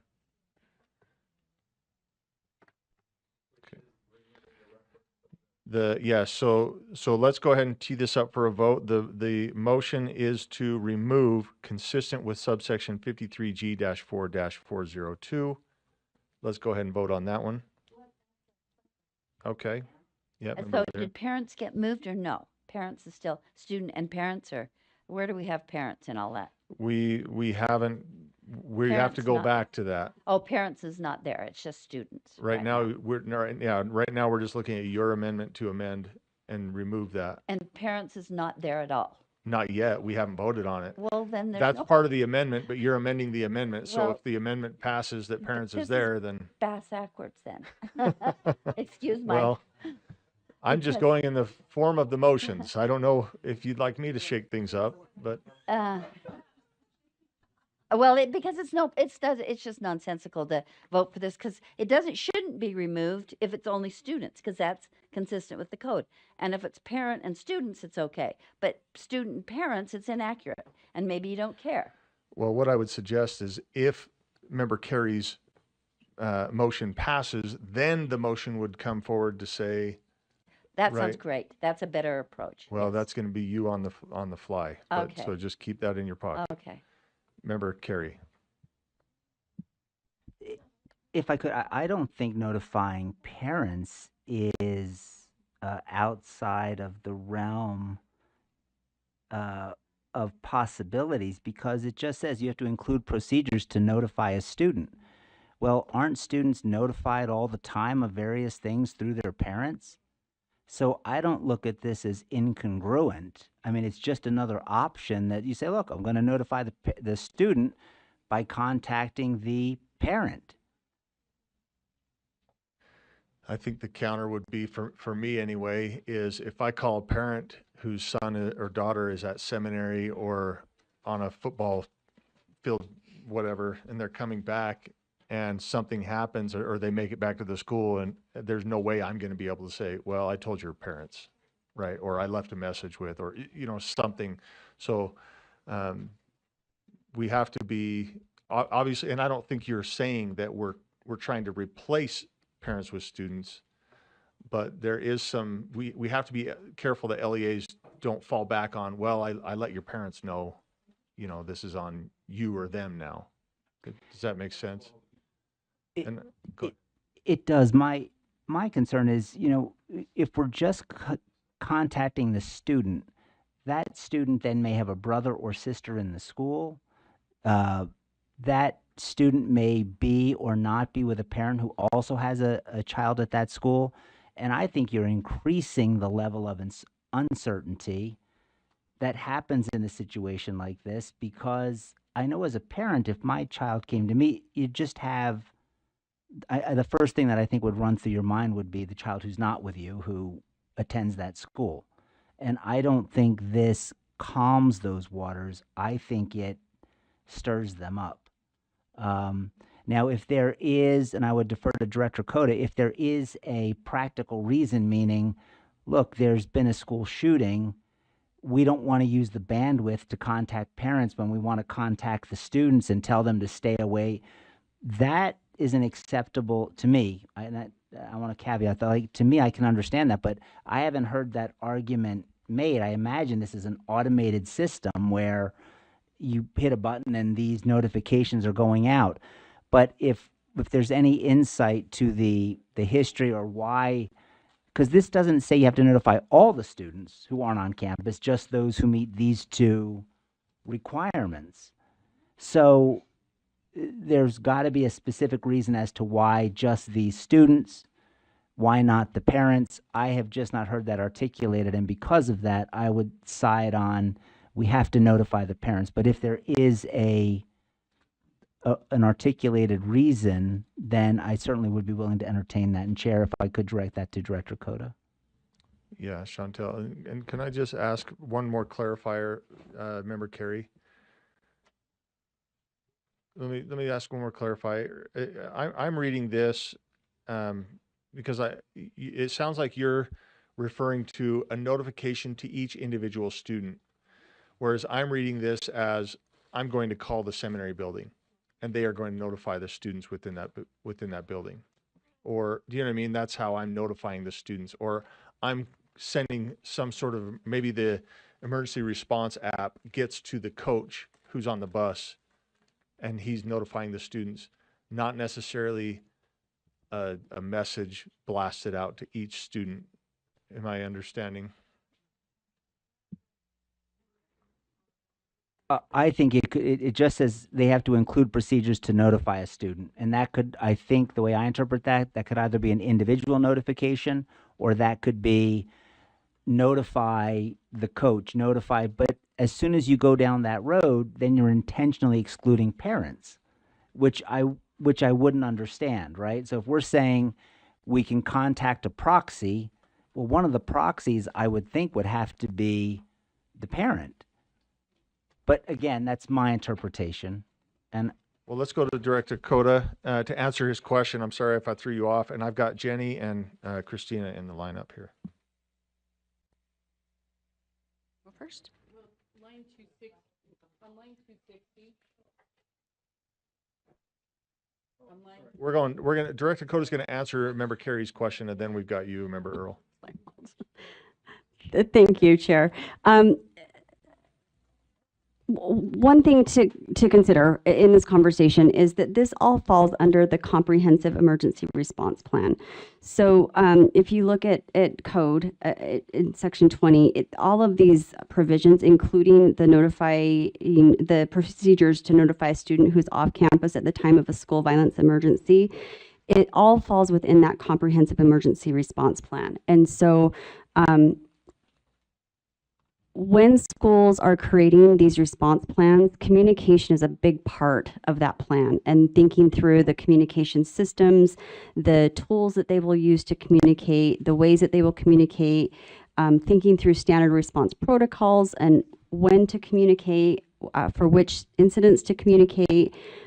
We all, I think, learned a lot when we had the hoax situation last year about the levels of communication and when and why, and how to keep students and parents safe. And that all went back to our comprehensive emergency response plan. So, Member Carey, in response to your question, you as the board can decide to take this rule, expand upon that emergency response plan as much as you see would be beneficial for you and your constituents. When it comes to the emergency response plan at the local level, that is something that we're asking the superintendent and the principals and the directors to think through their unique circumstances, their unique tools and resources that they have and how they will communicate. And then best practice would indicate that they would then share that with their families, excuse me, so that their families and students all understand what the protocols for communication are. So I don't think there's a right or wrong way to go about this. Certainly going back to asking the question earlier about technical assistance, that is something that the School Safety Center is working on right now, is updating the emergency response. We have in rule, we have a kind of a model that schools can look at. So we could also look at updating language there that would better define how to, best practices rather, for communication. So I don't know if I have a definitive response to your question other than if you add it into rules, certainly, we would move forward in that direction with that technical assistance. If it's not added into rule, the expectation is that it is in the comprehensive emergency response plan, that there is a communication component of that. Did that answer your question? Member Carey? Thank you, Director Cota. So in light of what Director Cota shared, and I don't think the motion belongs to me anymore, it belongs to the body, but I'll be voting against my own motion. I want to take the time to speak to Chief Pennington, find out, was there a tactical reason to limit it to this pool of kids, to this pool of people? And I don't want to do anything that would hinder or delay that messaging going out. And so it belongs to the body, but just know that I'm going to vote against my own motion until I have a chance to speak to Chief Pennington. Thank you. Member Earl. Back in. On line 260, it talks about protocols for notifying staff if there's a crisis. It talks about a protocol for adopting a protocol for student and parent notification policy that utilizes safe messaging. I think line 130, once again, is specific to an incident that's happening immediately and making sure students either don't come back into a building or, right, it's that immediate notification. So I agree. The parents, we should have a protocol in place. I just think that they wanted to make sure that there is that immediate safety for students. That's how I'm reading that. So. Thank you. Member Bogus.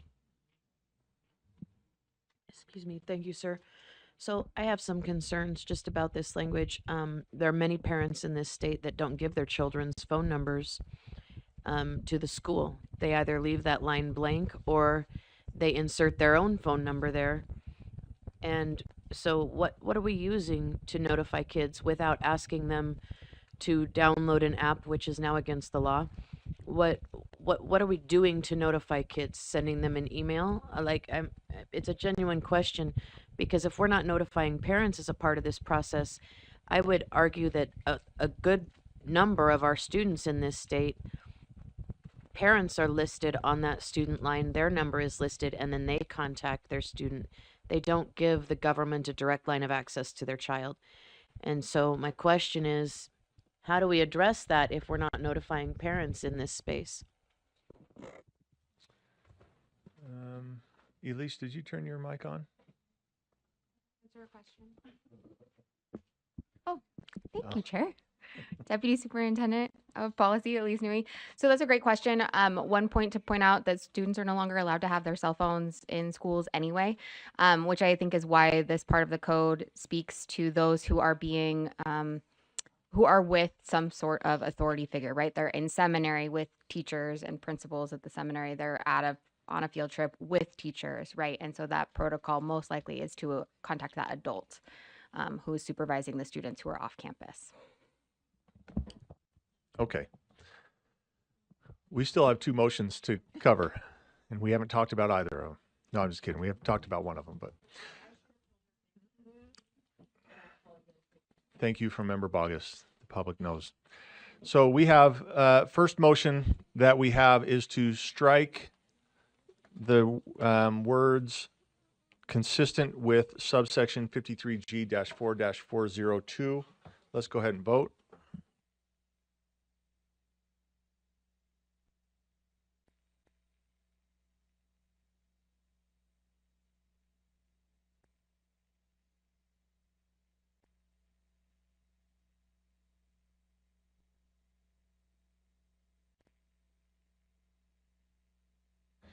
We have a very rare, this fails unanimously. So let's go on to the next vote. I know you did, but yeah, I know. It wasn't yours to take back anymore. So our next motion then is to add parents to line 134. Let's vote.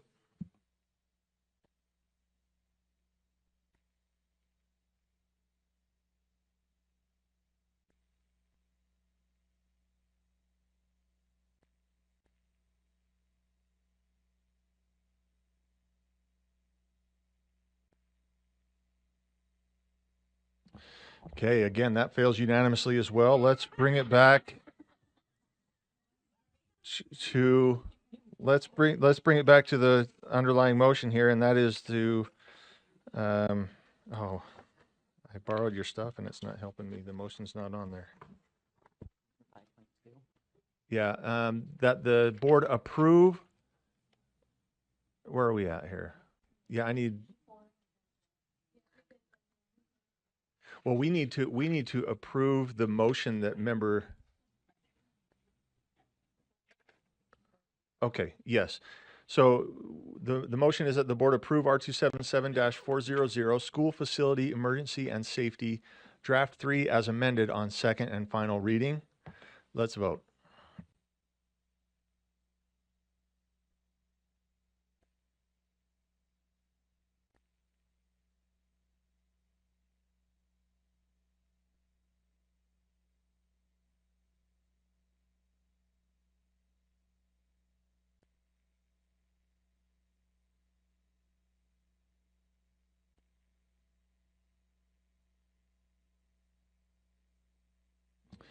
That passes unanimously. Okay, thank you, board members. Now, we are, yeah, we don't have a lot of time, but let's take 7 minutes. Is that okay? Thank you, board members. 7 minutes.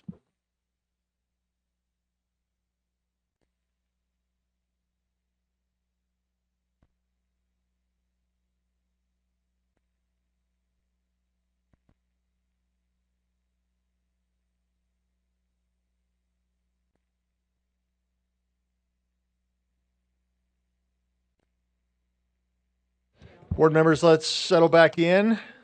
We still have a lot of work to do.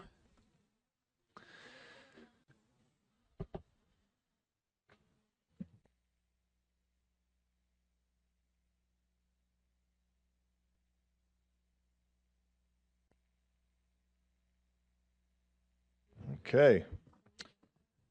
So if the board remembers, we were on agenda item 5.10.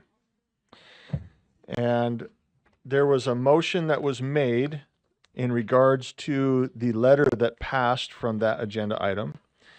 And we had tabled it for after lunch. And so I am going to go back to Member Bogus to bring that motion back to us. I move to pull from the table agenda item 5.10. And it's been made and seconded. Is there opposition to that? Seeing none, Member Bogus, do you, or can we get the motion that we left on the table?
Okay, so we are on, let's see if we can get the motion that was made in regards to 5.10. Okay.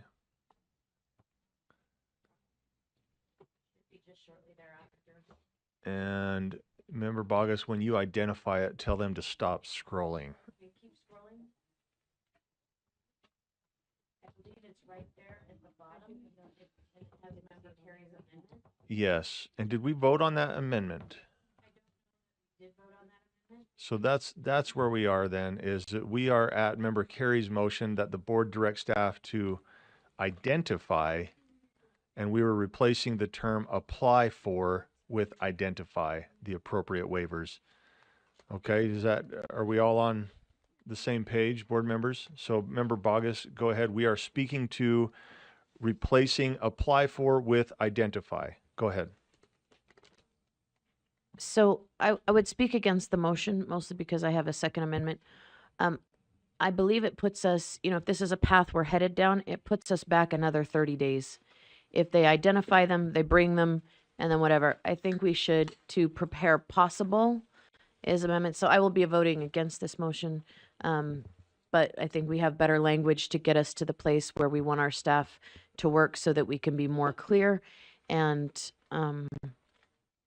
also get the work done that needs to be done. Thank you. Okay. So again, the motion before the board then is that the board direct staff, or it would read as follows: the board direct staff to identify the appropriate waivers under ESSA and bring back the appropriate waivers to the board for potential action. Member Bogus. I apologize, Chair. I do want to amend it because technically that's a substitute motion. What? I'm sorry, I'm going to disagree because all he's simply doing is amending apply for to identify. Oh, that's right, because let's see, because yeah. So his is a substitute motion. Yes, I would like to amend his motion. Okay. Can we amend substitutes? Yes, 2 times. Oh, I forget that I can't ask. Yeah. I can ask, that's fine. Go ahead. I move to say, I would strike the word identify and use the words prepare possible waivers under ESSA and bring back to the board for potential action.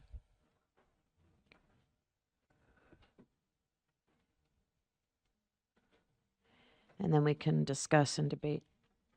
It looks like Greg's cursor there, so I'm going to let you two work Okay. out the wording there.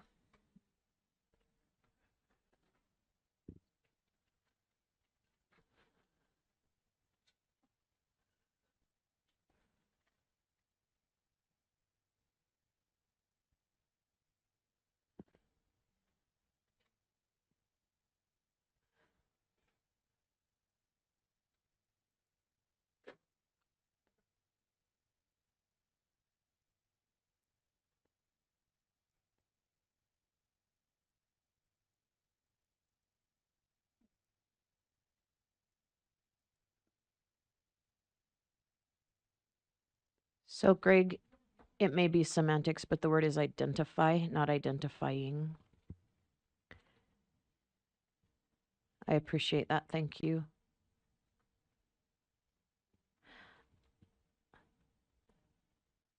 So if I need to be more specific, I'm happy to be more specific, but that is my amendment. Thank you.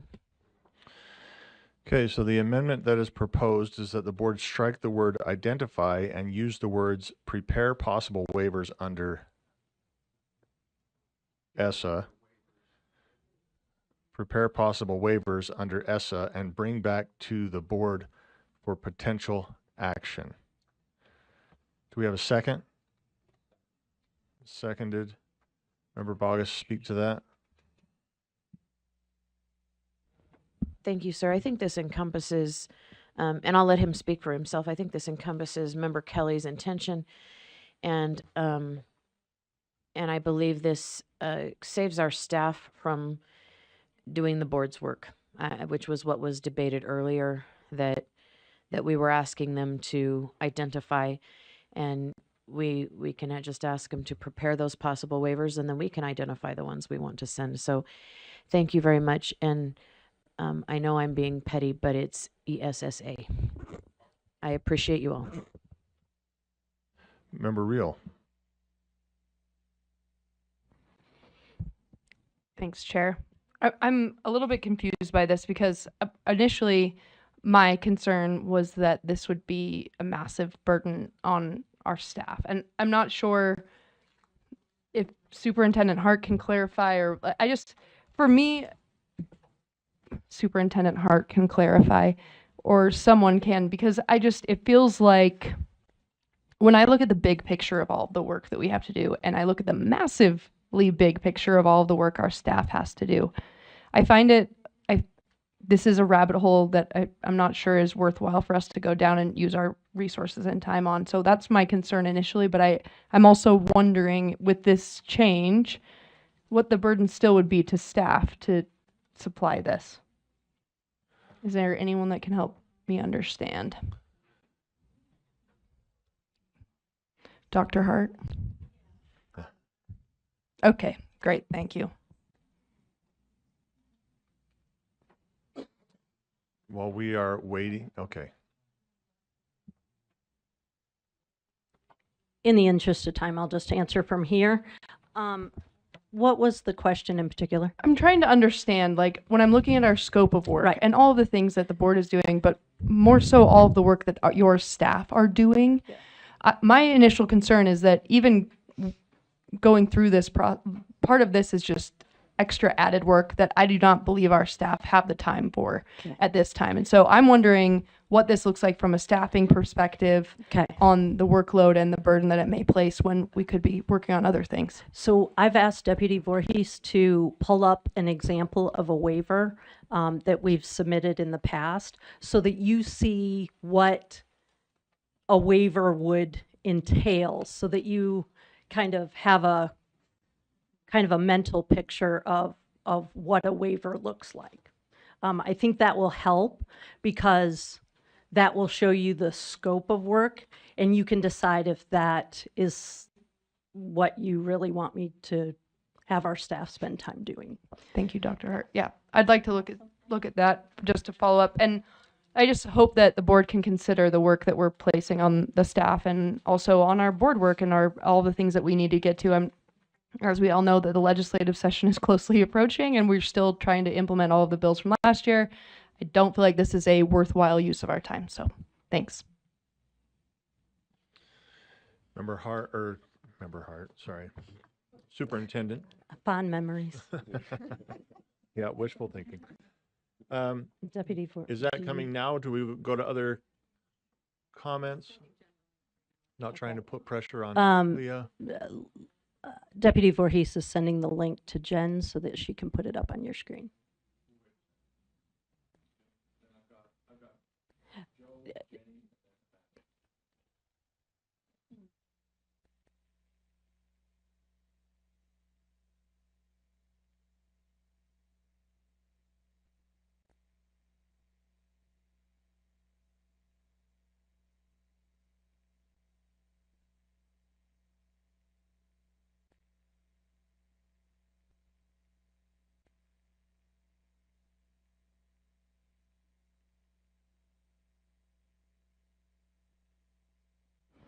If you look at right now on the screen, you can see where the consolidated state plan, all the different plans. You can also see they're dated. I don't know that we.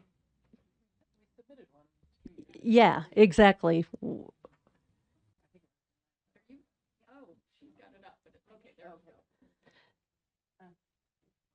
So when you do a waiver, you can see that there's some research on background. Keep scrolling.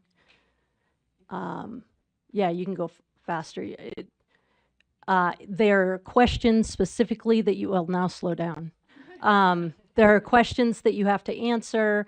There's a public process.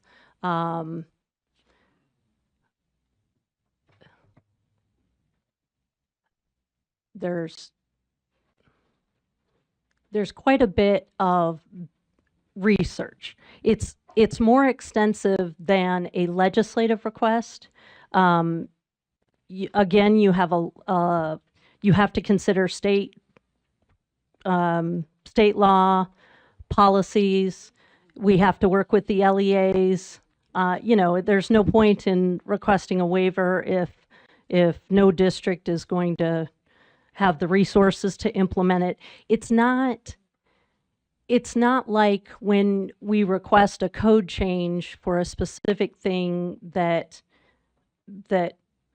came up in conversation about the Catalyst Center. It's very involved. I'm not sure that we can, like I said, we'll do what you want, but it would be more helpful to know what it is you're wanting to accomplish. Like, are you wanting flexibility in testing? Are you wanting the school lunch program to have a different wellness policy requirement? Are you wanting Title I to be determined in a different way? Or even if you said it's a Title I problem, or it's a, help me with ideas, a Title III problem, an assessment problem. Oh, thank you. Those would be examples of what you might want. Oh, great. Yes, say we want to exit out of the requirement for equitable teacher distribution, or we want to assess our English language proficiency in a different way. This actually, is this in their backup? In your backup is a document called Every Student Succeeds Act, and it is broken down by Title I, Title II, Title III, all the titles, and then it has bulleted points. What would be most helpful is if you went through this and said, ooh, that's interesting, like a catalog, and then we, get groups of board members together that might be interested in something, get some ideas together that we can then talk to LEAs or legislators. That would be so much more useful than us trying to guess at what the will of 15 board members would be. It's just, that's a hard ask. I don't take those odds to Vegas, that's for sure. So I mean, we can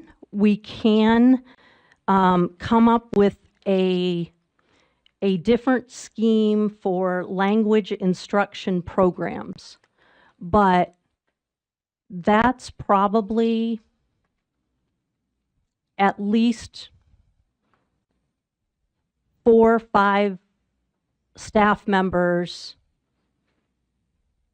probably 15 hours worth of work.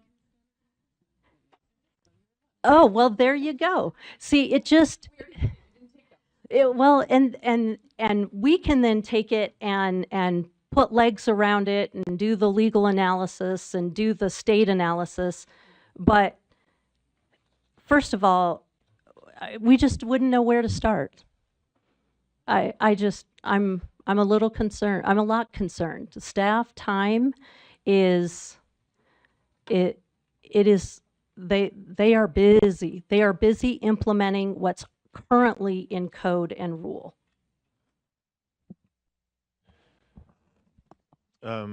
Thank you. Sarah, do you have a follow-up? Is that what this is? Or I've got member Carrie, member Earl, Vice Chair Bollinger. I just want to say thank you for answering my question, because that was exactly what my concerns were, and so I appreciate it. Thanks. Yeah, thank you. Member Carey. Thank you, Chair. Yeah, I don't think anyone works harder than our staff. I mean, this past week alone, staff was reaching out via email and text all hours of the night, just trying to get ready for this meeting and our committee meeting, and not just one or two, but anyone that was reached out to. So I appreciate that level of professionalism and dedication. And I'm not sure we're communicating effectively. I'm speaking against the motion. I do think that asking them to prepare waivers is much more time consuming than identifying areas where this board could then say, these are the areas that we would like more information on. But when this board requested an audit of all federal programs, the same argument was made. Would be much easier if you just told us which ones you wanted us to look at, and we could assess how much it costs us as an organization to run and administer that program. Well, the difficulty is I can't identify which federal programs I think we shouldn't have until I know the cost benefit for every federal program that flows through this office. And I would make the same argument for these programs under ESSA, that to say, well, which one should we keep, which one shouldn't we, identify them beforehand, until I have a better understanding of the nature and extent of these programs. So I'm speaking against this because I'm asking for an identification. I'm not asking for a workup. I'm not asking for an analysis. I'm not asking for an alternative. I want to know which programs are under this ESSA umbrella. And then I think once we have that, I do think that what Superintendent Hart said is doable. Then we say, as a body, let's look at these 4, or let's look at these, whatever the number is. But then staff is not drafting a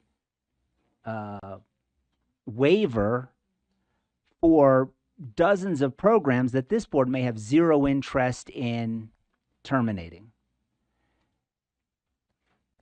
Thank you. Oh, I wasn't done, but okay, Oh. I'm done. Oh, no, I'm done. Sorry. No, that pause, I'm going to jump on it. Remember Earl. Thank you. Let's move on. No, I'm just kidding. You pause too, or your mic's not on? I Go won't ahead. take a pause in my speaking. I agree. I think the identification, and I think to me that's broader. I don't think it's spend the next 3 weeks, everybody out looking at every single thing they're doing. I just think as you're reviewing through your programs, if there's somewhere that we can identify as a piece, I'm not for the building it out till we know whether we want it prepared, the waiver, but I am for identifying and having just, some discussions around that. So, and I would speak to this. I don't know the programs inside and out, right? And that lends itself to staff who work in that area with their expertise to be able to identify those. So that's where I lean on this. So yeah, I'm not for this motion. I'm for the previous one. Okay. Vice Chair Bollinger. Thank you, Chair. And I would piggyback off on some of the things you were saying. Is I agree. It's unless we know specifically which of these waivers would help us reach our goals. I think first we need to identify what goals we have as a board, and then determine which one of these is going to help us achieve those goals. So I would prefer to wait until we have one, goal set, 2, our audit that we are waiting for in our federal programs, and 3, seeing what budgets are going to come up, because some of these may not even be approved in the 26 fiscal year, so they may not even be applicable. So doing work on a waiver for something that might not even exist is concerning to me as far as our board time. So just some comments I have. Thank you. Joe, I feel like I need to go back to you. Okay, good. Well, not good, but okay, thank you. Okay, so the motion then before the board is that the board strike the word identify and use the words prepare possible waivers under ESSA and bring back to the board for potential action. Let's go ahead and vote.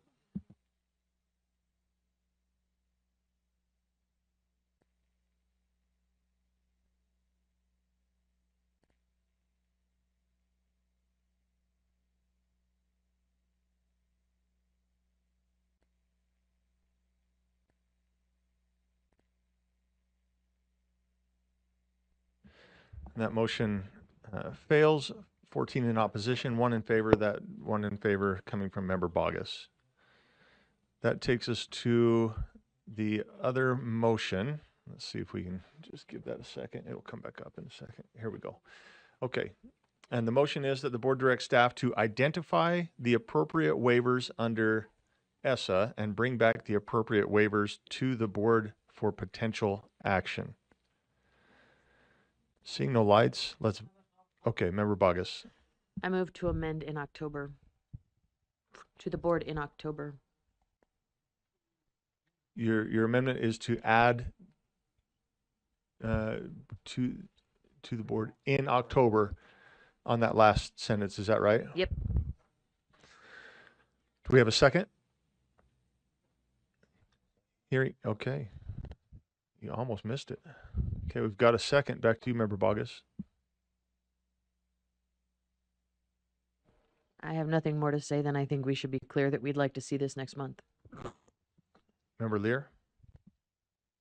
Since once again, it's not our staff, it's the superintendent's, may I ask the superintendent if that's something that's doable? I know she's otherwise engaged, but I would like to know if this is something that is realistically doable given where we are in the year and the other tasks that are before us. Can I call on Sure, Leah? Leah. So, yeah, the question is this doable within the next 30 days? Well, it's not 30 days even, let's be clear. Yeah, I mean, 2 weeks. It's about yes. 2 weeks. Yeah, go ahead, please. Leah Voorhees, Deputy Superintendent of Student Achievement. So, yes, it would be about 2 weeks to get it in backup. That is an extremely tight time. To be honest, I don't know. We would have to put other things away. We'd have to put other things aside on the back burner to accomplish that in 2 weeks. Thank you. That's why we didn't ask Elise. She would have just said yes. Yeah, I'm just kidding, Leah. I know it's not even late, and I'm getting there. Okay, so the motion though still stands that to include in October after board. So it would read, bring back the appropriate waivers to the board in October for potential action. No? Yeah, I just read the last part of it. So the full amendment would read that the board directs staff to identify the appropriate waivers under ESSA and bring back the appropriate waivers to the board in October for potential action. Is that correct? You, Member Bogus, go ahead. Wait, there you go. So that's technically correct, but unless I misunderstand, all we're asking for is a list. We're not asking for waivers. We're asking for a list of potential waivers that we would direct them to prepare. That's how you're interpreting this. Member Carey's sub motion, right? And you're saying, Member Carey's asking for it, and I'm not putting anything in his mind, but I know I've said his name twice. I know he's hearing now, but you're saying that his motion is saying we're asking you to do is identify these waivers, make a list of just a handwritten list. We don't care. We'll type it up. That you could just bring back to us in October, in a couple weeks, that we can just look at and go through there. Is that what I'm understanding correctly? So your amendment to amend would still just simply insert in October, though? Is that understood? Yeah. Okay. So that's the amendment to amend, or the amendment to the substitute motion. Let's go ahead and vote.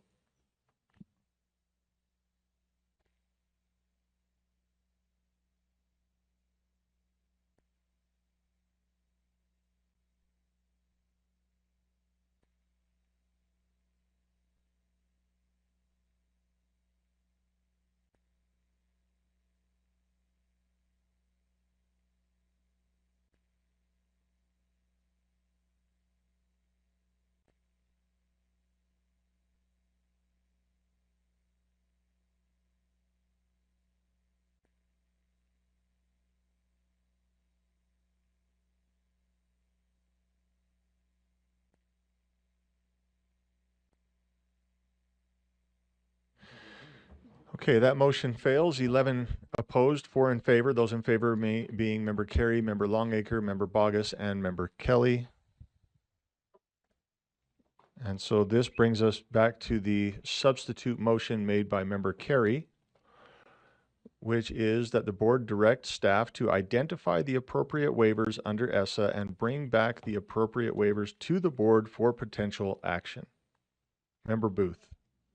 Okay, I just have a question before we continue this discussion. So what is in backup that I read that listed ESSA and the provisions of ESSA with all the bullets underneath?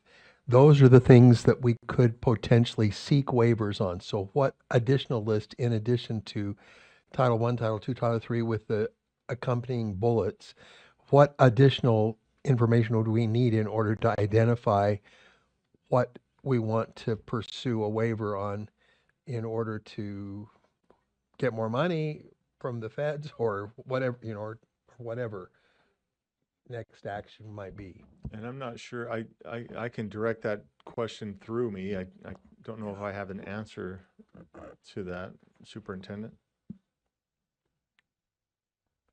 Okay, some of it might be a lack of clarity about what you mean by waiver. If you're looking for ideas on what can be waived, we have those, and I have hard copies for you. If you're asking for us to write a waiver, That's not it. then that is an entire plan that would replace, how we transfer funds, how we provide safe and healthy students. The other problem is these things are still not established by the federal government.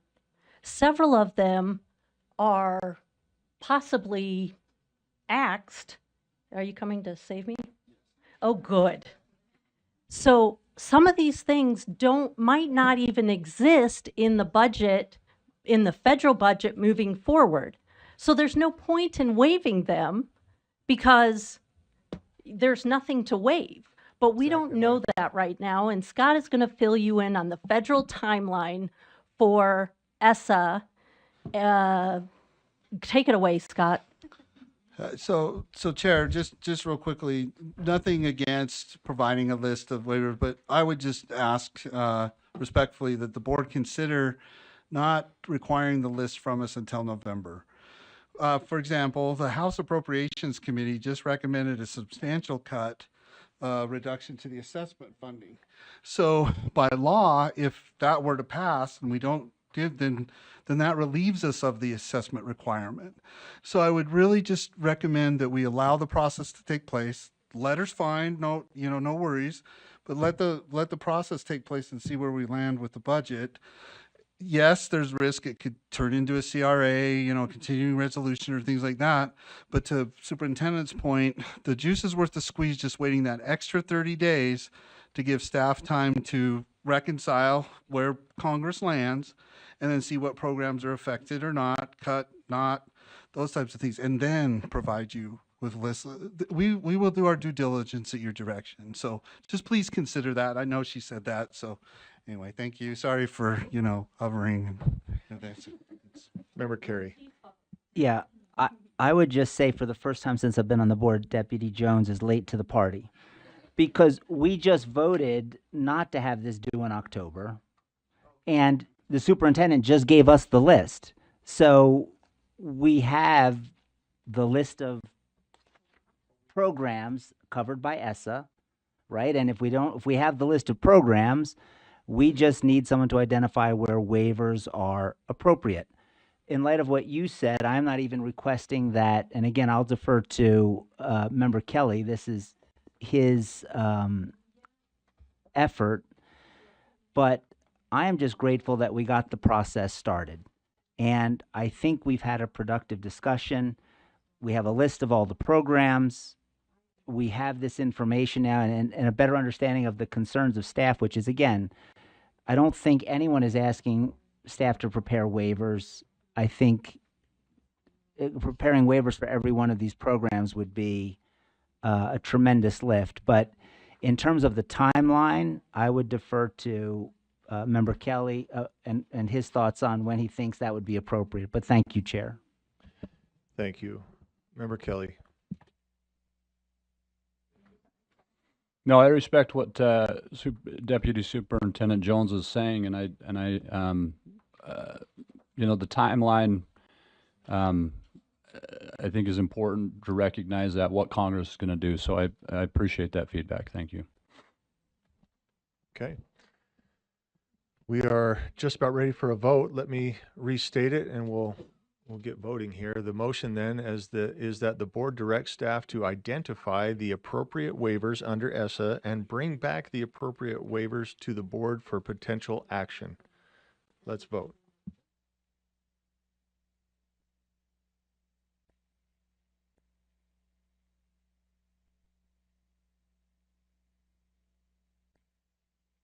Okay, that passes 9 in favor, 6 in opposition. Those opposed being Member Davis, Member Reel, Member Lear, Member Hymas, Member Bollinger, and Member Booth.